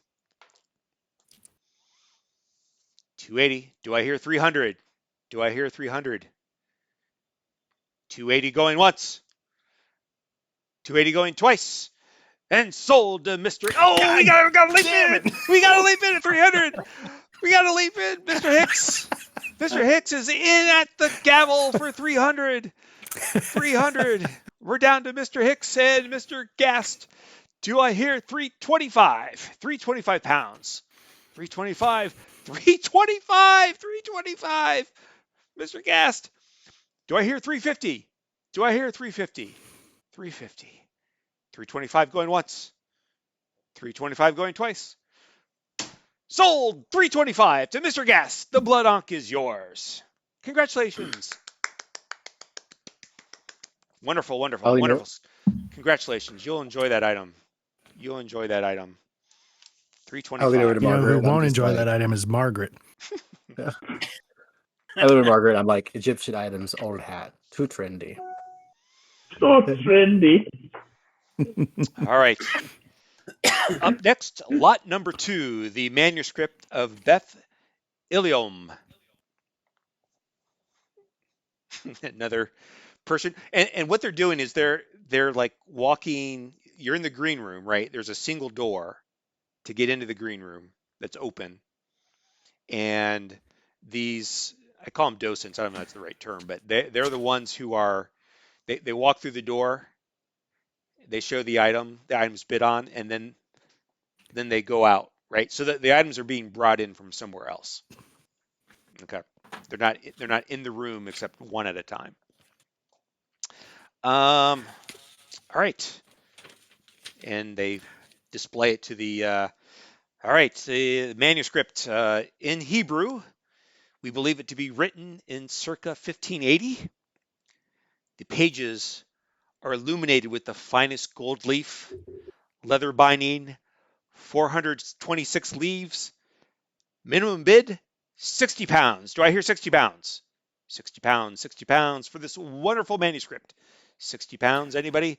60 pounds, Mr. Hicks. 60, do I hear 80 pounds? 80 pounds. I'll So, mention Margaret. Be like, good what for the I- library. Yeah, and while they're doing that, I'm actually trying to wave to catch a Mr. Osberg's attention, but maybe it gets put in as a bid by accident. 80 But I need to speak to pounds. Mr. Osberg. 80 pounds to Mr. Gast. Mr. Gast, congratulations, Mr. Gast. Do I hear 100 pounds? Do I hear 100 pounds? Oh, Monsieur Borsavin. Monsieur Borsavin at 100 pounds. And this is somebody you guys didn't talk to. Middle-aged gentleman, apparently French. Okay. Do I hear 120? 120, 100. There's fine manuscript. 120 to Mr. Hicks. Mr. Hicks, congratulations. You're in the lead right now. Do I hear 150? 150. Can I do it? I think I'd lean in to Gast again. I'd say, you're bidding against the Smithsonian, Mr. Gast. Think about the reputation. 150 to Mr. Gast. 150 to Mr. Gast. Do I hear 160? 160, 160. Oh, 160 to Count Nikolai, not Count Nikolai. You are in the lead, sir. You are in the lead. 160, 160. Do I hear 180 for this fine manuscript? 180 to Mr. Hicks. 180 to Mr. Hicks. Do I hear 200? 200 pounds. 200. Count Nikolai at 200. Count Nikolai at 200. Do I hear 220? 220, 220, 220, 220 to Mr. Gast. Mr. Gast, bottomless pockets. Do I hear 250, 250, 250, 250 to Mr. Walker? Mr. Walker, first bid of the night. First bid of the night, 250, 250 for the wonderful manuscript. Do I hear 260? 260, 260, 250 going once. 250 twice to Mr. Walker. Sold 260 to George Walker for the manuscript. And so as the transition from one object to the other, the golf claps and all, I try and again flag down Mr. Osberg of the who runs the auction house. Yes. I don't know if he's available. Yes, Mr. Gast. Question? Yeah, two things. First of all, I could use a refill. But the second of all, Your server will be around, Mr. Gast, I assure you. That's fantastic. I don't know the server, but I know you. But I seem to have spent what I have on me on that first item. Am I able to establish a line of credit based on my father's assets? Yes. Your credentials. Would you extend me a line of credit? You might remember we established a line of credit yesterday. You are okay. We don't like to talk about these matters Great. right now. If you'd like to talk later, we're glad to go over. But Great. Assured, things are in order. Perfect. I'm saying this probably louder than I intend to. Yes. Thank you, Mr. Gast. Lot number 3. A wonderful collection of a magician's cassock, a hickory wand, and oh my God, what is that? An athame, which I forgot what that is. I think is how it's pronounced. What is it? What is that? A thame? A thame? It's like a channeling device, if I recall. Okay. Right. Of course. Ceremonial blade. That's what they are. Thank you, Mr. Kraus. Herr Kraus, thank you. Thank you for that explanation. I am but a novice in these things. I'm a mere runner of the one of the best auction houses in Europe. All right. 19th century. The cassock is embroidered with various signs of ceremonial magic. The wand is made of the finest hickory, carved with astrological signs. And the athame, would you say? Thame? Athame is inlaid with bronze with silver designs, 30 centimeters long and double-edged. Minimum bid, 40 pounds. 40 pounds sterling, 40 pounds sterling. Who do I hear at 40 pounds sterling? Thank you, Mr. Hicks. Once again, leading us off strong at 40 pounds. Do I hear 60 pounds? 60 pounds. Lady Margaret, thank you. Lady Margaret at 60 pounds. Do I hear 80 pounds? 80 pounds. Mr. Cesarin. Mr. Cesarin at 100 pounds. Thank you. And he was the quiet guy at the table. Bezrin, you said. Cesarin, yes. Okay. I forget where it's at. 100 pounds. Let's make it 125. Who's in at 125 sterling? Mr. Gast. Once again, 125. That strong letter of credit. Do I hear 150? 150 pounds for this magnificent collection. Mr. Hicks, once again, 160, 160, 175. Who's in at 175? Who's in at one? Mr. Colson, thank you, Mr. Colson at 175. Do I hear 190? Do I hear 190? Do I hear 190? Mr. Gast at 190. Who's in at 200? 225. Mr. Hunter passed in at 225 pounds. Do I hear 250? Do I hear 250? Do I hear 250? Do I hear 250? 225 going once. 250 to Mr. Gas. 250, our American friend, making it difficult for other bidders, but it's not too late. Who's in at 275? Who's at 275 then? I see. Please. I don't know why I started making his voice like this. That's perfect. Who's in it? Darling. I'm in at 275. Fine. I don't sound Austrian at all. 275, Mr. Hunter passed. Thank you, Mr. Hunter passed. Lady Margaret, are you in at 300? Are you in at 300? Lady Margaret, not in. 275 to Mr. Hunter passed. Going once. Do I hear 300? 275 at twice. Sold at 275 to Mr. Hunter passed. Not only into Margaret, like, money's saved. You can get that sort of thing in any gypsy wagon west of Czechoslovakia. Lucas, you are so wise. You're so wise. But I wanted it so dearly. It's like plenty of lots to go. Margaret, do you want me to see if I can get it for you?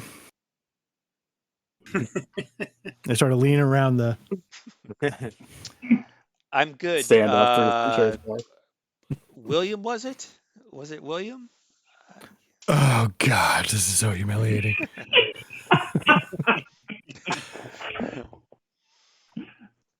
We are ready. That's my internal monologue. Getting ladies outside. and gentlemen, we are ready for lot number 4, an exquisite item from the USA, circa 1900. I give to you, or show to you, the Hand of Glory. And a woman walks out in a display case, sitting on a small pillow is a hand stretched out. Lady, gentlemen, this is a preserved left hand of a human, marked overall with mystic designs, and each finger is supporting a candle, reportedly made of rendered human fat. Chilling. Minimum bid, $20. Do I hear $20 sterling? Herr Klaus is in at $20. Do I hear $40 or 20 pounds? Do I hear 40 pounds? Mr. Hicks at 40 pounds. Do I hear 60 pounds? 60 pounds. 60 pounds for the Hand of Glory. Who else is in at 60 pounds? Lady Margaret Jameson is in at 60. Do I hear 80 pounds? 80 pounds. Who's in at 80 pounds? Mr. Gast, 80 pounds. Do I hear 100? Mr. Walker in at 100 pounds. Mr. Walker in at 100 pounds. Do I hear 125? 125. 125. Thank you, Mr. Colson. In at 125. 125 pounds. Do I hear 150? 150 for reportedly, may I remind you, reportedly made of rendered human fat are the candles. The hand, allegedly from a criminal. I'm going off book here. The hand of a criminal. An exquisite item. Do I hear 150? 150 pound. 150 pounds. Thank you, Mr. Hicks. Do I hear 175? 175. Mr. Colson in at 175. Do I hear 190? 190. 190. Thank you, Mr. Gast at 190. Let's pick it up. Lady Margaret in 225. Lady Margaret in at 225 pounds. Wonderful, wonderfully done. Do I hear 250? Do I hear 250? 250 to Mr. Gast. Mr. Gast, 250 outbidding Lady Margaret. I'm sure there's nothing going on there. 250. Do I hear 275? Do I hear 275? 275 to Mr. Gast. 275 to Mr. Gast. Going once. Going twice. 275 to Mr. Gast. Let's give him a hand. Let's see what. See. All right, the That's hand right, of glory Margaret. is Do you remember me yours. now? Fantastic, fantastic. All right, lot number 5, please. Lot number 5. And Osberg is talking to one of the assistants who walks out. So above the table, Mhm. I'm remembering Rodrigo told me to bid on number 9, but because my head's a total fog, I remember it as 5. So in my head, this is the one Rodrigo said you gotta. This is the one, baby. So Okay. We're off to a fine start tonight, ladies and gentlemen. Thank you so very much for your patronage. The House of Osberg is so pleased to be your house of choice for such an important auction. Thank you, thank you, thank you. How about some hors d'oeuvres? Did everybody enjoy their meal? Franz, hors d'oeuvres for our guests, please, please. Or coffee. Anybody, the finest Vienna coffee. Would anybody like some coffee? Then I'll raise them. Like, yes, please. 1, 2. Yeah, round of coffee for everybody. Where is she? I think I would lean forward and because I'm imagining Colson's in front of me, and I'd whisper to him, "And what are you trying to bid on?" Oh, I've got my eye on something wonderful. I think it's lot 7. It's supposed to be a sword. Mm-hmm, mm-hmm. And can I do a listen check to try and eavesdrop? Like, because I've got a beef with this guy. With Colson? Sure. Yeah. Yeah. Whatever he's after, I want to jam him up. Yeah. Yeah. So my listen is a 20. So I'm hoping this goes poorly. I rolled a 21, so I miss it. You know what? I'm going to spend luck. I'm going to spend. You can also Sorry? push it. You can also push it if you want to. So you can just get a reroll. But if you fail this one, You have gets to fail it, worse. right? Well, Actually, also, you know what? like, there's a complication if you fail it again. Yeah, I like that better. I'd rather have a complication than a Yeah, definite that's what I was success. Okay. So, I mean, so you're not quite in earshot. What are you going to do to make it better? So whoever's sitting next to me, I'm just going to be like, hey, lean forward a little bit, and I'm going to try and get around him. But it's absolutely imperative because I'm going to walk away tonight with my dignity intact. I don't know if anybody knows that, but so I don't want to come across as desperate to Margaret. So I sort of awkwardly try and careen around whoever this person is, and this other person's like, "The fuck are you doing?" Like, yeah, so I rolled a 78. So It is maybe me that's sitting next to you. What's that? Oh, it is was you me sitting next to me, sitting right? Next to you. Yeah. Yeah, and so maybe I'm sort of like leaning, and also I come out of the chair a little bit, and it goes like flying back, and I'm like, Yeah. Colson goes quiet. He kind of gives you a look as if your social standing has fallen. yeah, and now I'm realizing, like, I don't think it's going to happen with Margaret. I think this is the moment where it's finally sort of. I just realized how badly I blew it. Yeah. And at that point, so the coffee arrives.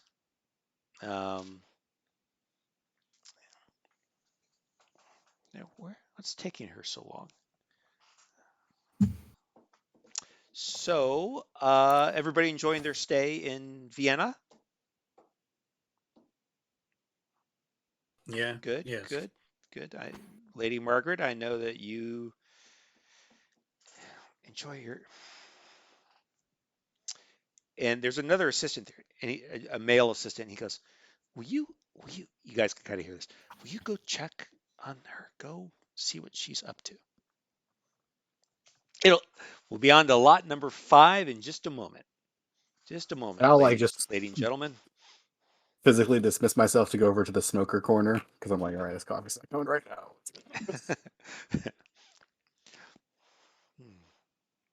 Go be a hipster in this corner real quick. Just. Oh, and Is there anything like? Yeah, I'm just gonna stand in the corner, and I will actually, while I'm doing it, like, see if there's anything weird else besides the fact this chick's not showing up with our coffee. Mm-hmm. Ah! Ah! You hear a blood-curdling scream coming from out in the hall. And Startled. Herr Osberg is startled, and he turns and he runs out the door. Everybody give me a POW roll. Oh, jeez.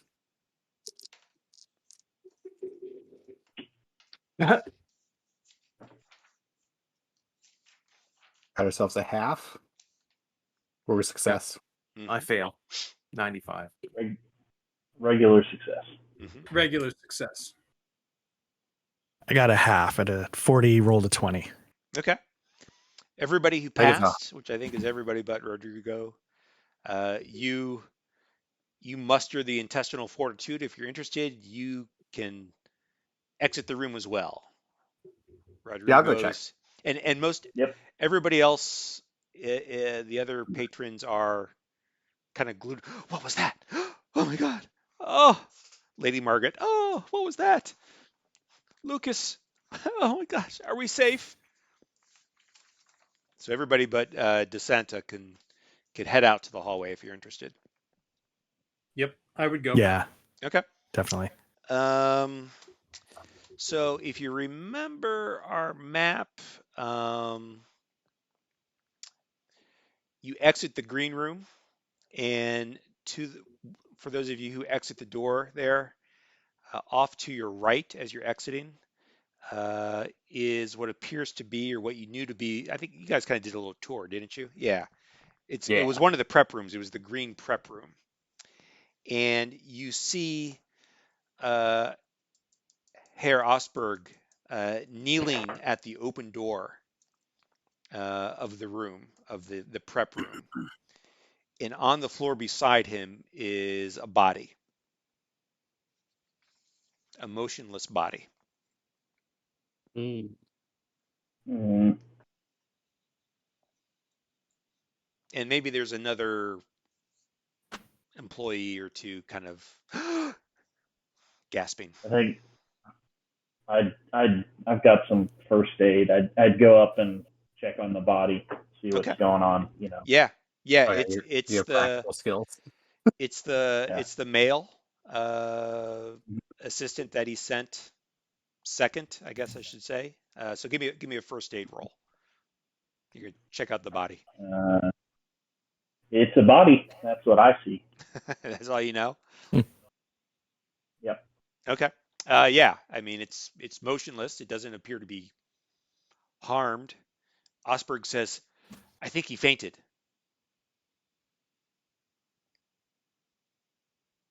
I turn to gas. Bring one of your mini bottles of champagne and we'll splash it on this guy's face. And I grab one off the bar and sort of pop it on my way open. It goes bunk, and it, sails up to the ceiling, and I, just hand it off. Mm-hmm. And I'll splash it on their face and Okay. smack them on the. He stirs a little bit. Your first aid is amazing, by the way. Yeah, that's what we're here for. I guess it's first aid. It's not necessarily best aid. It's first aid. Yeah. And it's 1925, so It's this guy's going to stand up. I'm going to give him a cigarette. It's your first Yeah. try. Yeah. Here's a shot and a cigarette, buddy. Get up. Yeah, you're fine.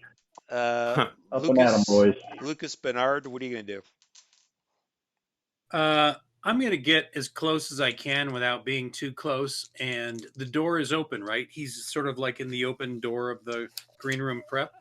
More in the landing area where he's towards the door. He's outside of the room. I'm slowly approaching the body, and I'm going to spot hidden. And I got a 14, which is a success. What, Very what are nice. It is a half. what are you? What are you looking for? What are you doing? I don't understand. I'm looking for anything suspicious around the body that says why he may have fainted or got knocked on the head or whatever. It doesn't take you long to peer into the room itself, and the room is in shambles. The furniture is destroyed. The articles that were in there from the auction are strewn about the floor. And you see another body in the room. Another body. Mm-hmm. I would make my way over to the other body. Okay. This is the body of the first assistant. She is torn limb from limb and scattered about the room. There's an arm over here. There's a leg over here. You recognize that large chunks of flesh and meat from the body are torn away. Give me a sanity check. Not used to this. That's pretty horrifying. Yeah. I got a 16. All right. So you are able to, maintain your composure. Anybody else who's out in there looking, give me a sanity check as well. It's up to you. I love making sanity checks. Yeah, you know what? Oh, dude, I've got such a good sanity too. I fail. I think I'll burn some luck to pass. You can't spend luck on sanity rolls. You can only spend them on skill rolls. Then I fail. If you fail your sanity roll, does it erode your sanity number? Yep. It does, right? Yep, we're going to get to that right now. All right. So, Lucas, how did you do? Were you looking? I'm chill. You're chill. Okay. Yeah. William Gast, you lose 1 point of sanity.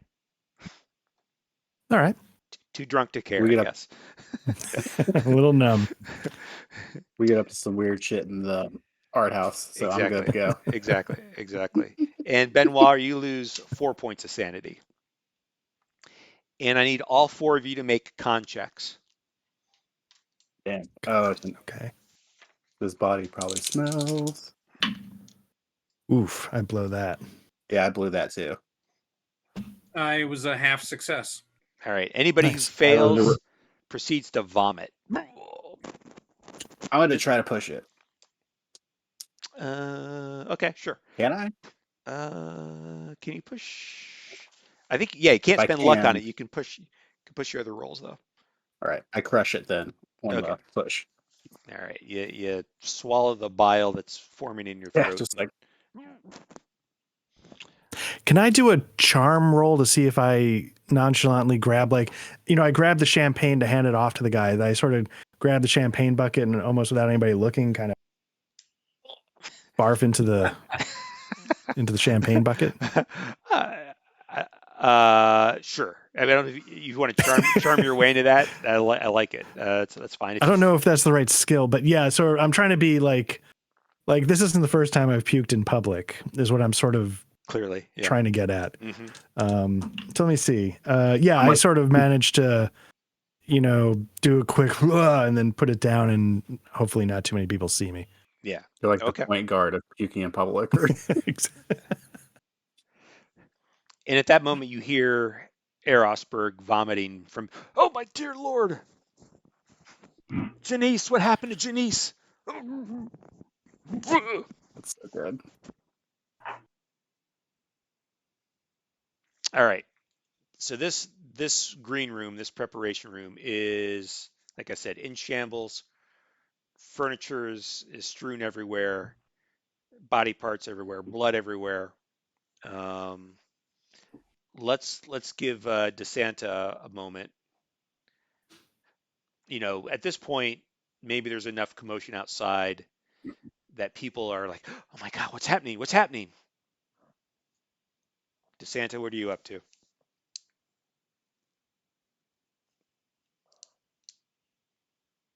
Pete, you're mute. How many people actually exited the room? Just the 4 other members of your party, the other PCs. So the other, All right. was it 9 people are there? So I'm sure that there's someone, it's sort of freaking out a little bit, around me, and so I try to comfort them. But then I realized that, oh, where are the people that I've been hanging with? And so yes, I should go check and see, what's going on. So I'll exit out. Okay. You exit the room, and you see that people are inside the green room. You see the male assistant is kind of leaned up against the wall. He's kind of drying his face off of something. He's got a bottle of champagne on the floor next to him. What's wrong? What have you seen? Oh my God, it's in there. Oh, he's like, I don't know what I saw. I don't know what I saw. I don't know. He's in some sort of stupor or daze. Oh, and where did Sir Martin go? Is he still in the He's big still room? in the room. Yeah. All right. He's still in the auction room. So then even though I'm not quite muscle, but also kind of his wingman, so I feel obligated to sort of investigate, to report to him. Okay. So I try to put my head in to, Yeah, you see the rest of the party in there. You see a dismembered body with pieces strewn all about. Go ahead, give me a sanity check.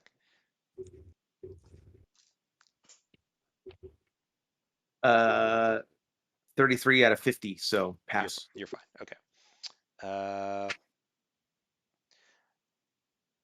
All right. So you guys are in this room.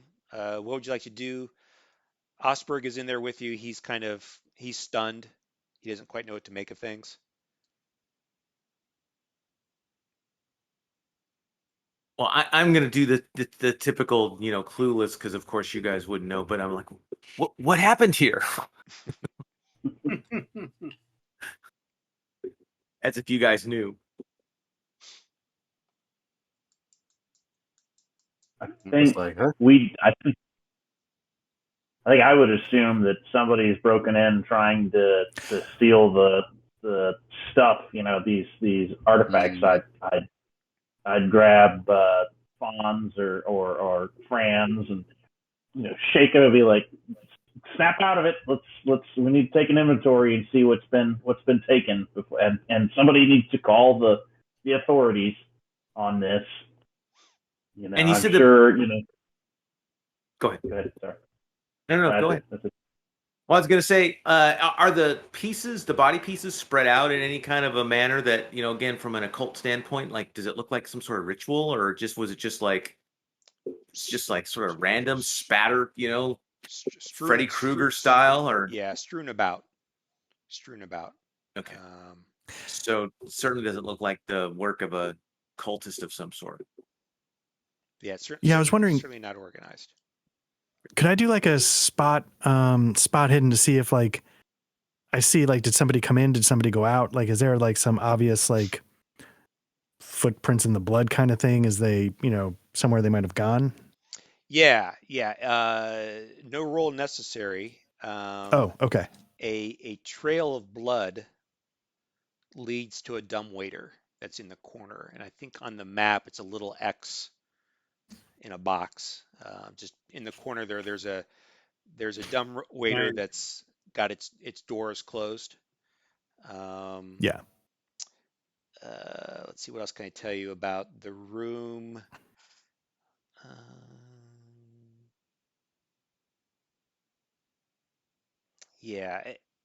And as you're kind of in there for a number of moments now, there's definitely a sickly sweet smell hanging in the room. It's not rotting. I mean, there's a little bit of sweetness to it, but it is kind of a sickly, this dichotomy, this smell, very unusual. We mentioned the trail of blood. Is the sword in there? You said all the items are kind of strewn about the room. Is the sword in there? And does the body look like it was cut with the sword, like arms, yeah. limbs cut off? Ooh. Good call. So, Bernard, give me a spot hidden roll. 57. That's a fail. All right. And now give me an idea roll. 94. 94. Don't forget you can push it if you want to. Can I push it? Sure. What are you going to do? How are you going to try harder? Or what are you going to do to make it, give yourself another shot? You're checking out the body. Yeah. It's the woman, right? Yeah. What's left? I'm gonna examine the wound closely. Okay. Maybe poke at it, prod at it. Yeah, like lift the torn fabric to see if the flesh is torn or cut. Mm-hmm. Yeah, the risk here is that if you fail, Osberg will probably see you and cause a little bit of a social incident because of. I got a 33. I'm good. Okay. Nice. It's such a good mechanic in this game. Yeah. So yeah, I mentioned the body is torn up, strewn about. You can't. You got the sense that there's not an entire body here. There are pieces that are missing. If you were to add up all the pieces that were strewn about, there are some pieces missing, especially muscle slabs from the thighs and torso. The internal organs appear to all be present. What was that? Lifting the skirt, saying, Yeah. Oh my goodness. Yeah. Yeah. Parts. If anything, you asked about the sword. If anything, the body appears to have been clawed and gnawed. Oh, thank God. Then the sword's still good. Yeah, and in fact, you do see that the auction items. I mean, you see the sword is around. Yeah, I mean, you know what? I fenced at Exeter, and so I'm going to pick up that sword and I'm going to walk over to that dumbwaiter and I'm going to take the pocket square out of my tux and I'm going to sort of start to lift the dumbwaiter with the sword, just sort of very gingerly. Yeah. So as it appears that you are going to pick up the sword, Osberg runs up and shakes himself out of his stupor in revulsion and Mr. Gass, absolutely not. The items are not to be touched. Oh no, because again, I'm still half in the bag. I'm just going to go check out the dumbwaiter. Absolutely not. Perfect. So I'll go check out the dumbwaiter. Franz, please come here. And he waves in the major domo. And right. Yeah. Okay, and then he stops you from touching the sword. Got it. Okay. Yeah. I mean, he tries to stop you. I don't know if you're going to. Yeah, I can't really put up too much of a fight. The things I could try are like charm, fast talk kind of stuff. But I'll just cave.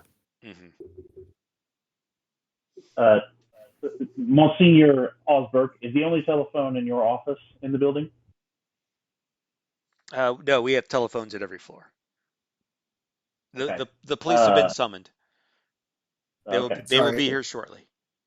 To clarify, all the items that are in the brochure are here. Would you like to check? Yes. Osberg goes, yes, we must check. Is anything missing?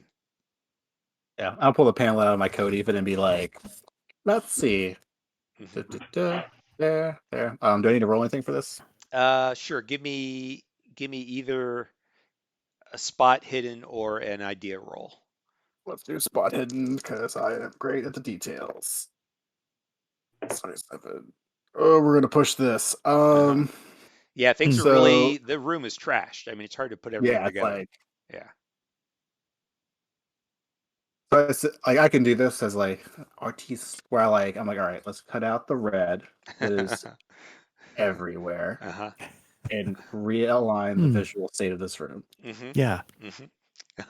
Okay. Woo! That's gonna be a like fifth. It's like really good success, whatever that's Okay. called. Like it's a Extreme success. Okay. extreme Uh, success. the head. The head is Let's go to my missing. mind palace. The head is missing. Lot number 9, the riveted brass head, is the one item Oh. that you cannot find. That is why I asked, because I was like, that shit's gonna be missing if anything is. Yeah. Okay. I'm just like, and I immediately said like, head's missing.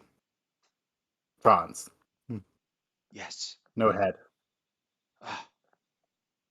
Are Right. you letting Like- Osberg know? Yeah, I just like walk over to him like, Okay. Oh my dear. no head. Oh my dear. Oh my lord. Oh my lord. This is horrible. This is horrible. I knew that this was a risky endeavor. I knew this was going to catch up with us sometime. These people are not to be trusted sometimes. I go, what people? These are all items for eccentrics like ourselves. He kind of nods to the other room. Eccentrics is not the least of it, but he looks around. You would do me the greatest service if you could solve this mystery. Well, I've done background checks on all of you, and you seem harmless enough, but I don't know that I can trust everybody in the other room. Can I count on your cooperation and your keen intellect and looking? The head must be recovered. Everything must be solved. Poor Janice must be. Did I say Janice earlier? I can't remember. Poor Janice must be not avenged, but well, we must find her killer. And it's all PCs in the room right now, no NPCs. Yeah, Besides him. everybody, Okay. PCs and Osberg, even Franz, the major domo, has left to go do something. He's out helping the male assistant who passed out earlier. Oh, this is horrible. I desperately need your help. I'll be like, I'll just go Jaja. They're like, and walk over to the Hollywood. I apologize. Your character's name is Oh, and I just drew a blank. Bernard. Bernard. Yeah, and I'll start to walk over to Bernard to mention because he's like the only one, the person who seems like to be Sherlocking it up at the moment. Indeed, I will help. Oh, Yes, we must find. that is the rest wonderful. of her. That is wonderful. I only ask that you act quickly. The police will be here soon, and you must do as much as you can before they arrive. I'm sure they'll be nosy. And I'm like, yeah, police bad. So Gast didn't actually open the dumbwaiter. Didn't get to that. No. No. So I would head in that direction. Okay. Yeah. And I would like to open it. Yeah. Or I would actually look at Gast and say, you are going to open this, yes?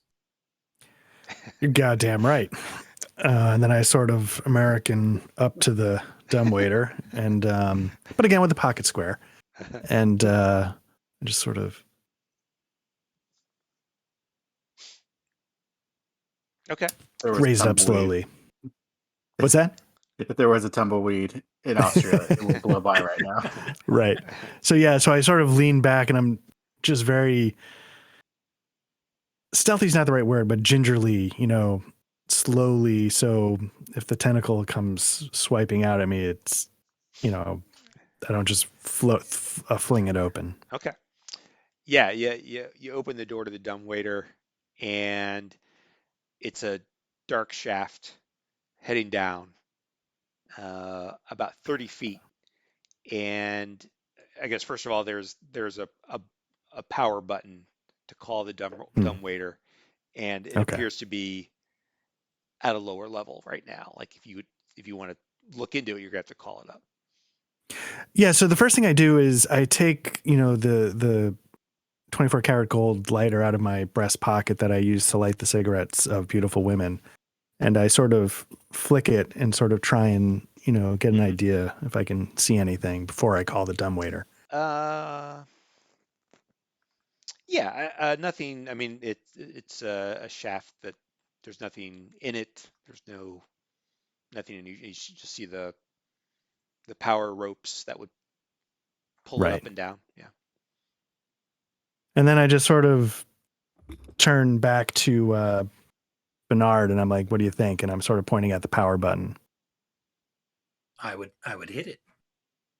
Yeah. And then I just sort of give it a punch and sort of take a step back. Dumbwaiter's coming up. I'll hand Gast that same bottle of champagne. I'll be like, here, hit whatever comes out of that with this. All right. So yeah, I'm ready. The dumbwaiter comes up. It stops. It's about 30 cubic feet in capacity, and might carry a man, possibly two, for such a short distance. And the interior of it is stained with bloody footprints and handprints, possibly claw prints of some kind. But it is otherwise empty. And that sickly sweet smell that you detected earlier is even stronger from coming from inside of the dumbwaiter. Sorry, just to confirm. Dear Lord, what is that? What happened there? We're on the top floor, right? So it came from below upwards. Yeah, and okay, it wasn't able to come down. Okay, so yeah, it came up. Okay, cool. It came from, and the distance that you saw in the shaft, it almost certainly came from the basement. Okay. What's down there? Is there what's the guy's name? Osberg, Herr Osberg. Yeah. What would be down there? Kitchen area? Because I'm thinking the dumbwaiters are all obviously associated with kitchens, right? Oh no, those are the vaults where we store the items. Maybe we should go down there. Maybe there's something down there going on. If we see the trail go down, we must. If we go there, we must hurry. Who's with me? I'm down. Yeah, I'll go. I'm in. But, grab the sword. You said that only 2 people could fit in the dumbwaiter? One, possibly 2. Yeah. Mm-hmm. Can I ask a question? In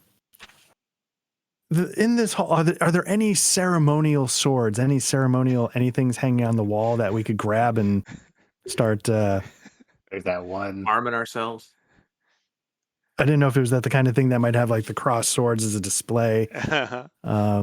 Is it that kind of museum? But they're stuck together, and you got to. Yeah, I mean it's an auction house. It's not really a museum. It's an auction house. Where's the armory? Exactly. Where are the guns at? We keep the submachine guns in the yellow room. Yeah. I need at least. When is that auction? Yeah. Because there's going to be a Shoggoth at the bottom of this elevator. Yeah. You're in luck. We're having a firearms auction. Exactly. Tomorrow. No, unfortunately not at this point. Okay. Sorry, go ahead, Hollywood. On the first floor, the stairs and the foyer, do they go to the basement? No, those are the stairs to the second floor. Gotcha. Yeah, the stairs that you're probably looking for are up by the offices. Okay. So I would say to Habsburg, we should all head to the basement via the stairs. This is dangerous. Don't do it.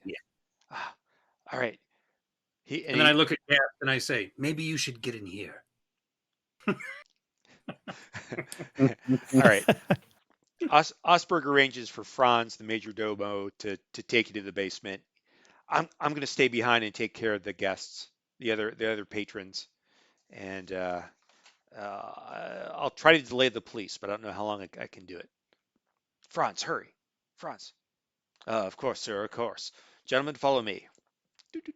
You guys make your way down the stairs, and perhaps you notice people. The other patrons are kind of looking from the green room out as you're scurrying about.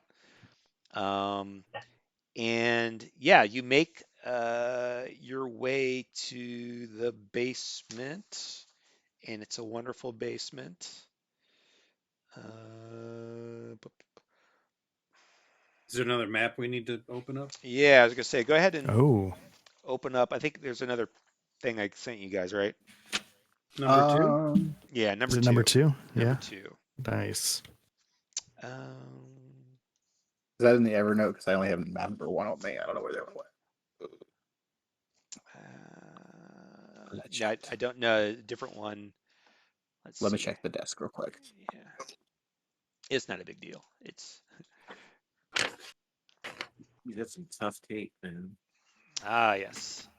So this is a weird question. Do they have like I know they're an auction house, so they must deal with at some point some expensive items. Uh-huh. Do they have any security at all? Do they have any kind of security? Where's the goddamn armory?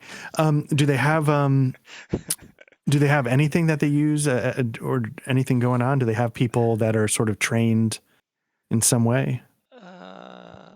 Look. Do you know who I don't we want any should hard ask? questions.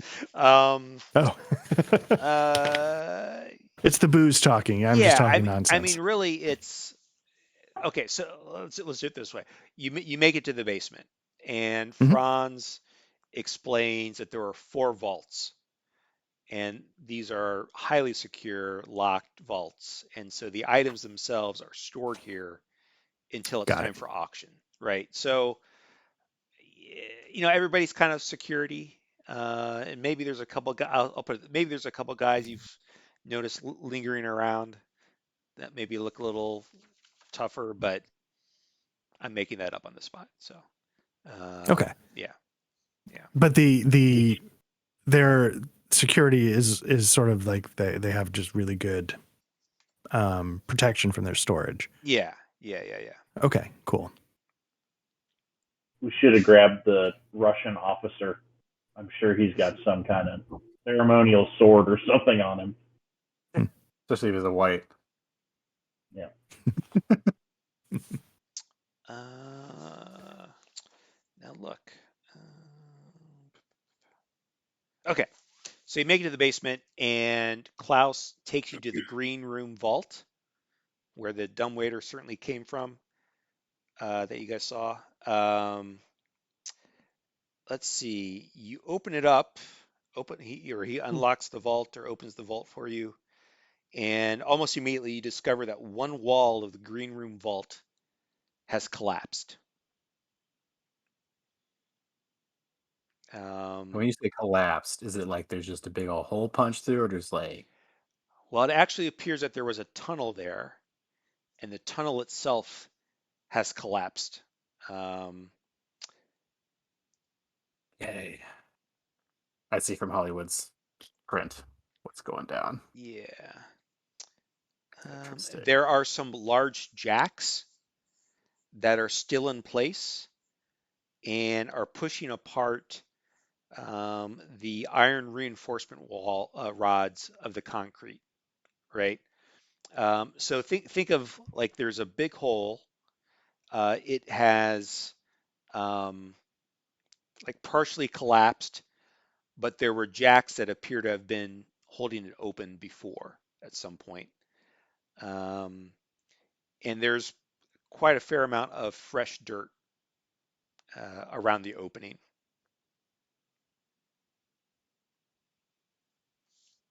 Does anything smell off or weird or different? Yeah, there's some of that sickly sweet smell is about. Okay. Yeah. Do any of us, having been in the war, does anybody recognize, is that the normal smell we would expect to smell from like a hospital tent, or is there something else that's like, that's not what blood smells like, or something's a little different there? Yeah. Is that something I should be rolling? You got first aid? I have a little first aid. Yeah. Sure. Let me see what happens. Okay, cool. Yeah, my first aid is a 30. I rolled a 20. Okay. Yeah. I'll call it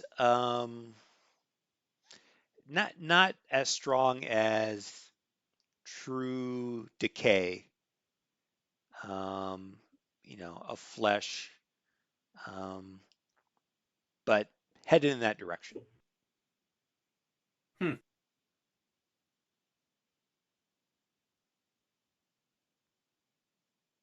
And is in this room, is there anything that looks like we could grab it as a potential weapon? Jack handle?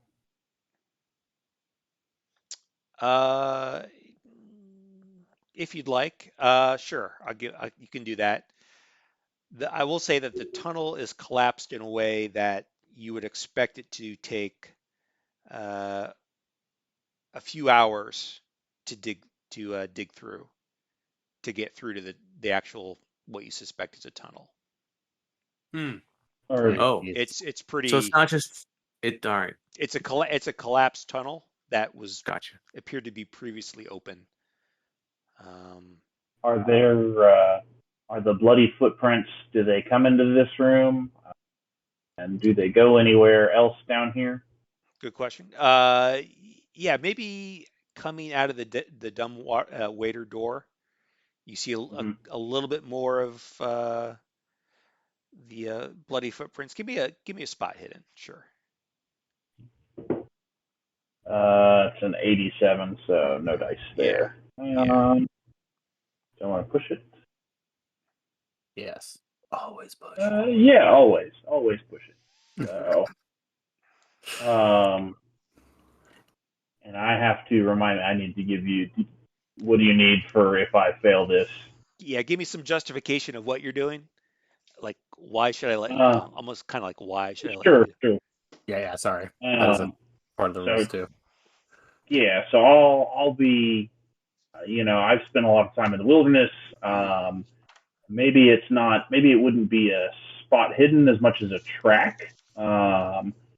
But I'll trying to think how to word this because I don't do this kind of thing. So yeah, I guess I'd be, I'll get down there and fucking taste the blood or whatever. They're like, this is, it's going east. They're 10 feet ahead of us. There's 30 of them. That kind of thing. Okay. I'm doing a really good job convincing you, aren't I? It's okay. Still no dice. 58. 58. Yeah. Yeah. You take in a strong whiff of that sickly sweet smell because you get a little too close to things, and it makes you nauseous for a moment. And from that, I'll take that in consideration should anything happen in the near term. Good deal. It's going to take you a while to overcome that. All right. Like a vomit at the wrong time situation. Yeah. Franz, who's been kind of at the entrance to the vault after he let you guys in and you guys were investigating. He goes, the police are here. The police are here. Come with me. I must lock the vault. Aren't the police going to want to get into the vault? But we don't want them to know you were here first. Right. Yes. Of course. We're leaving our footprints all over the place. I mean, it's 1920s Austrian police. We found your fingerprints in the room. You're arrested. No. Yeah. Start using prints. So you guys make your way back upstairs, and yes, a couple of Austrian patrolmen have arrived, and they start taking names and statements from the witnesses. And it actually takes them a fair amount of time to go through with everybody. And ultimately, a pair of police inspectors arrive about a half hour later after the patrolmen. And clearly these guys think they're in charge, and they don't have a problem letting everybody know it. They appear to be pompous and self-important. They're kind of leaning into things in these manly poses, scratching their chins, trying to see what's going on. And again, they take statements from everybody, and they tell you, the five of you, not to leave town.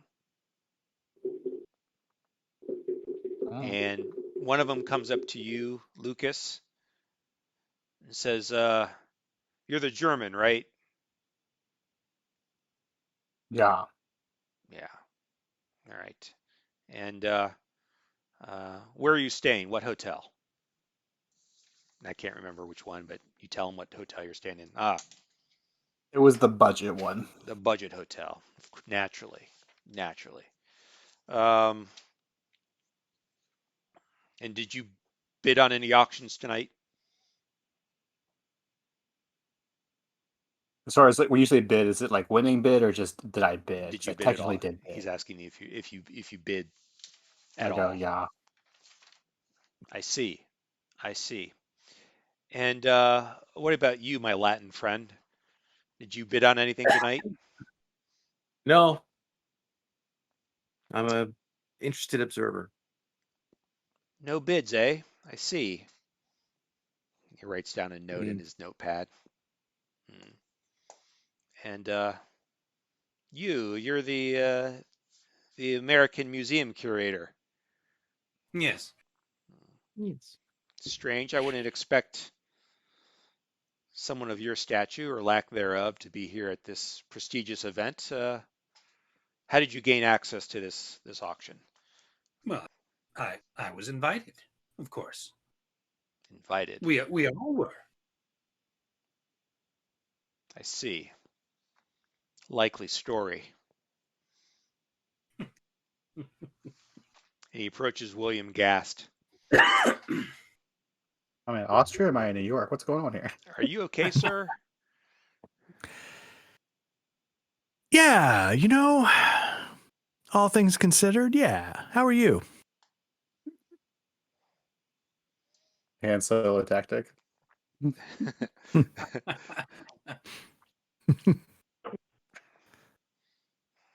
what did you see? Probably have.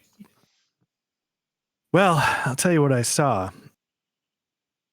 I saw that gentleman over there moving in on that woman over there, who we go way back, and I think he was being a little. I don't think he was being much of a gentleman, to be honest with you. Mhm. And I don't know, and I feel like she was just being polite. Oh, you mean that? Yeah.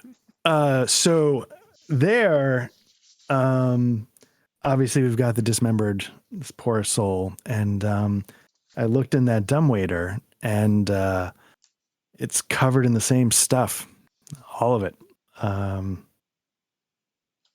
And the dumbwaiter seemed to be from the basement. There, you might want to take a look at it. There might have been footprints, and some weird marks that I honestly can't say I've ever seen before. Mm-hmm. But yeah, I just looked in the dumbwaiter. Okay, I see. So you're a curious sort, I take it, and a spurned lover. Interesting. Well, it's a little early to say spurned. Night is still young. Anything can happen in love. In your state, I doubt it, sir. I doubt it. Why, thank you. Thank you for your time. Bernard, Benoit, and Lucas, give me German rolls. I don't think the other two guys have Germans, right? German. No, not at all. Yeah. The language. Not Let's see here. close. No. The language. Oh, dude. 85, total failure. Oof. Success. Nice. Half success. Oh, So nice. Hicks failed, Tighten my and the other two lederhosen. guys succeeded. Lederhosen straps, just like snap those. All right. So for the two guys that succeeded, at different times, as the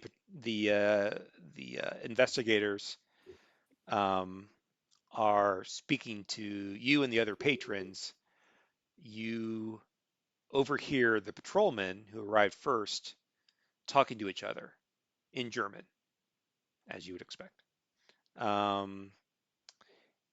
And individually, so one time for Lucas, one time for Benoit, you hear, what should I tell you? You hear something along the lines of, "It's just like the other murders." No, not other murders. I didn't say murders. I said grave robberies. My German isn't so good. They let me back up. I messed it up. Oh my gosh. It's like, I wonder if these are connected to the grave robberies. And you pick up that there were 5 graveyards where graves and mausoleums were disturbed. And in several cases, the bodies were stolen. And in others, only the grave clothing and jewelry were taken.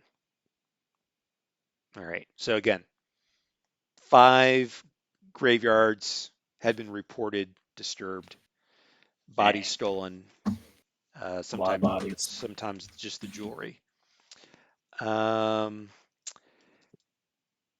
You also hear that most of the nighttime desecrations have taken place at an old graveyard known as Das Tor, which means the gate.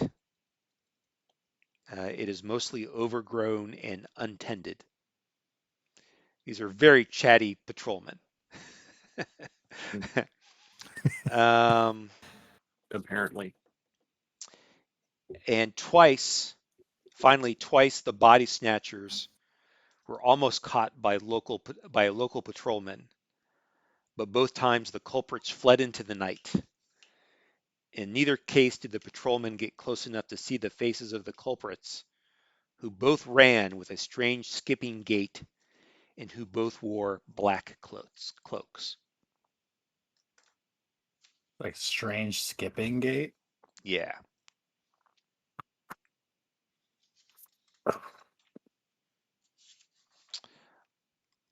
All right.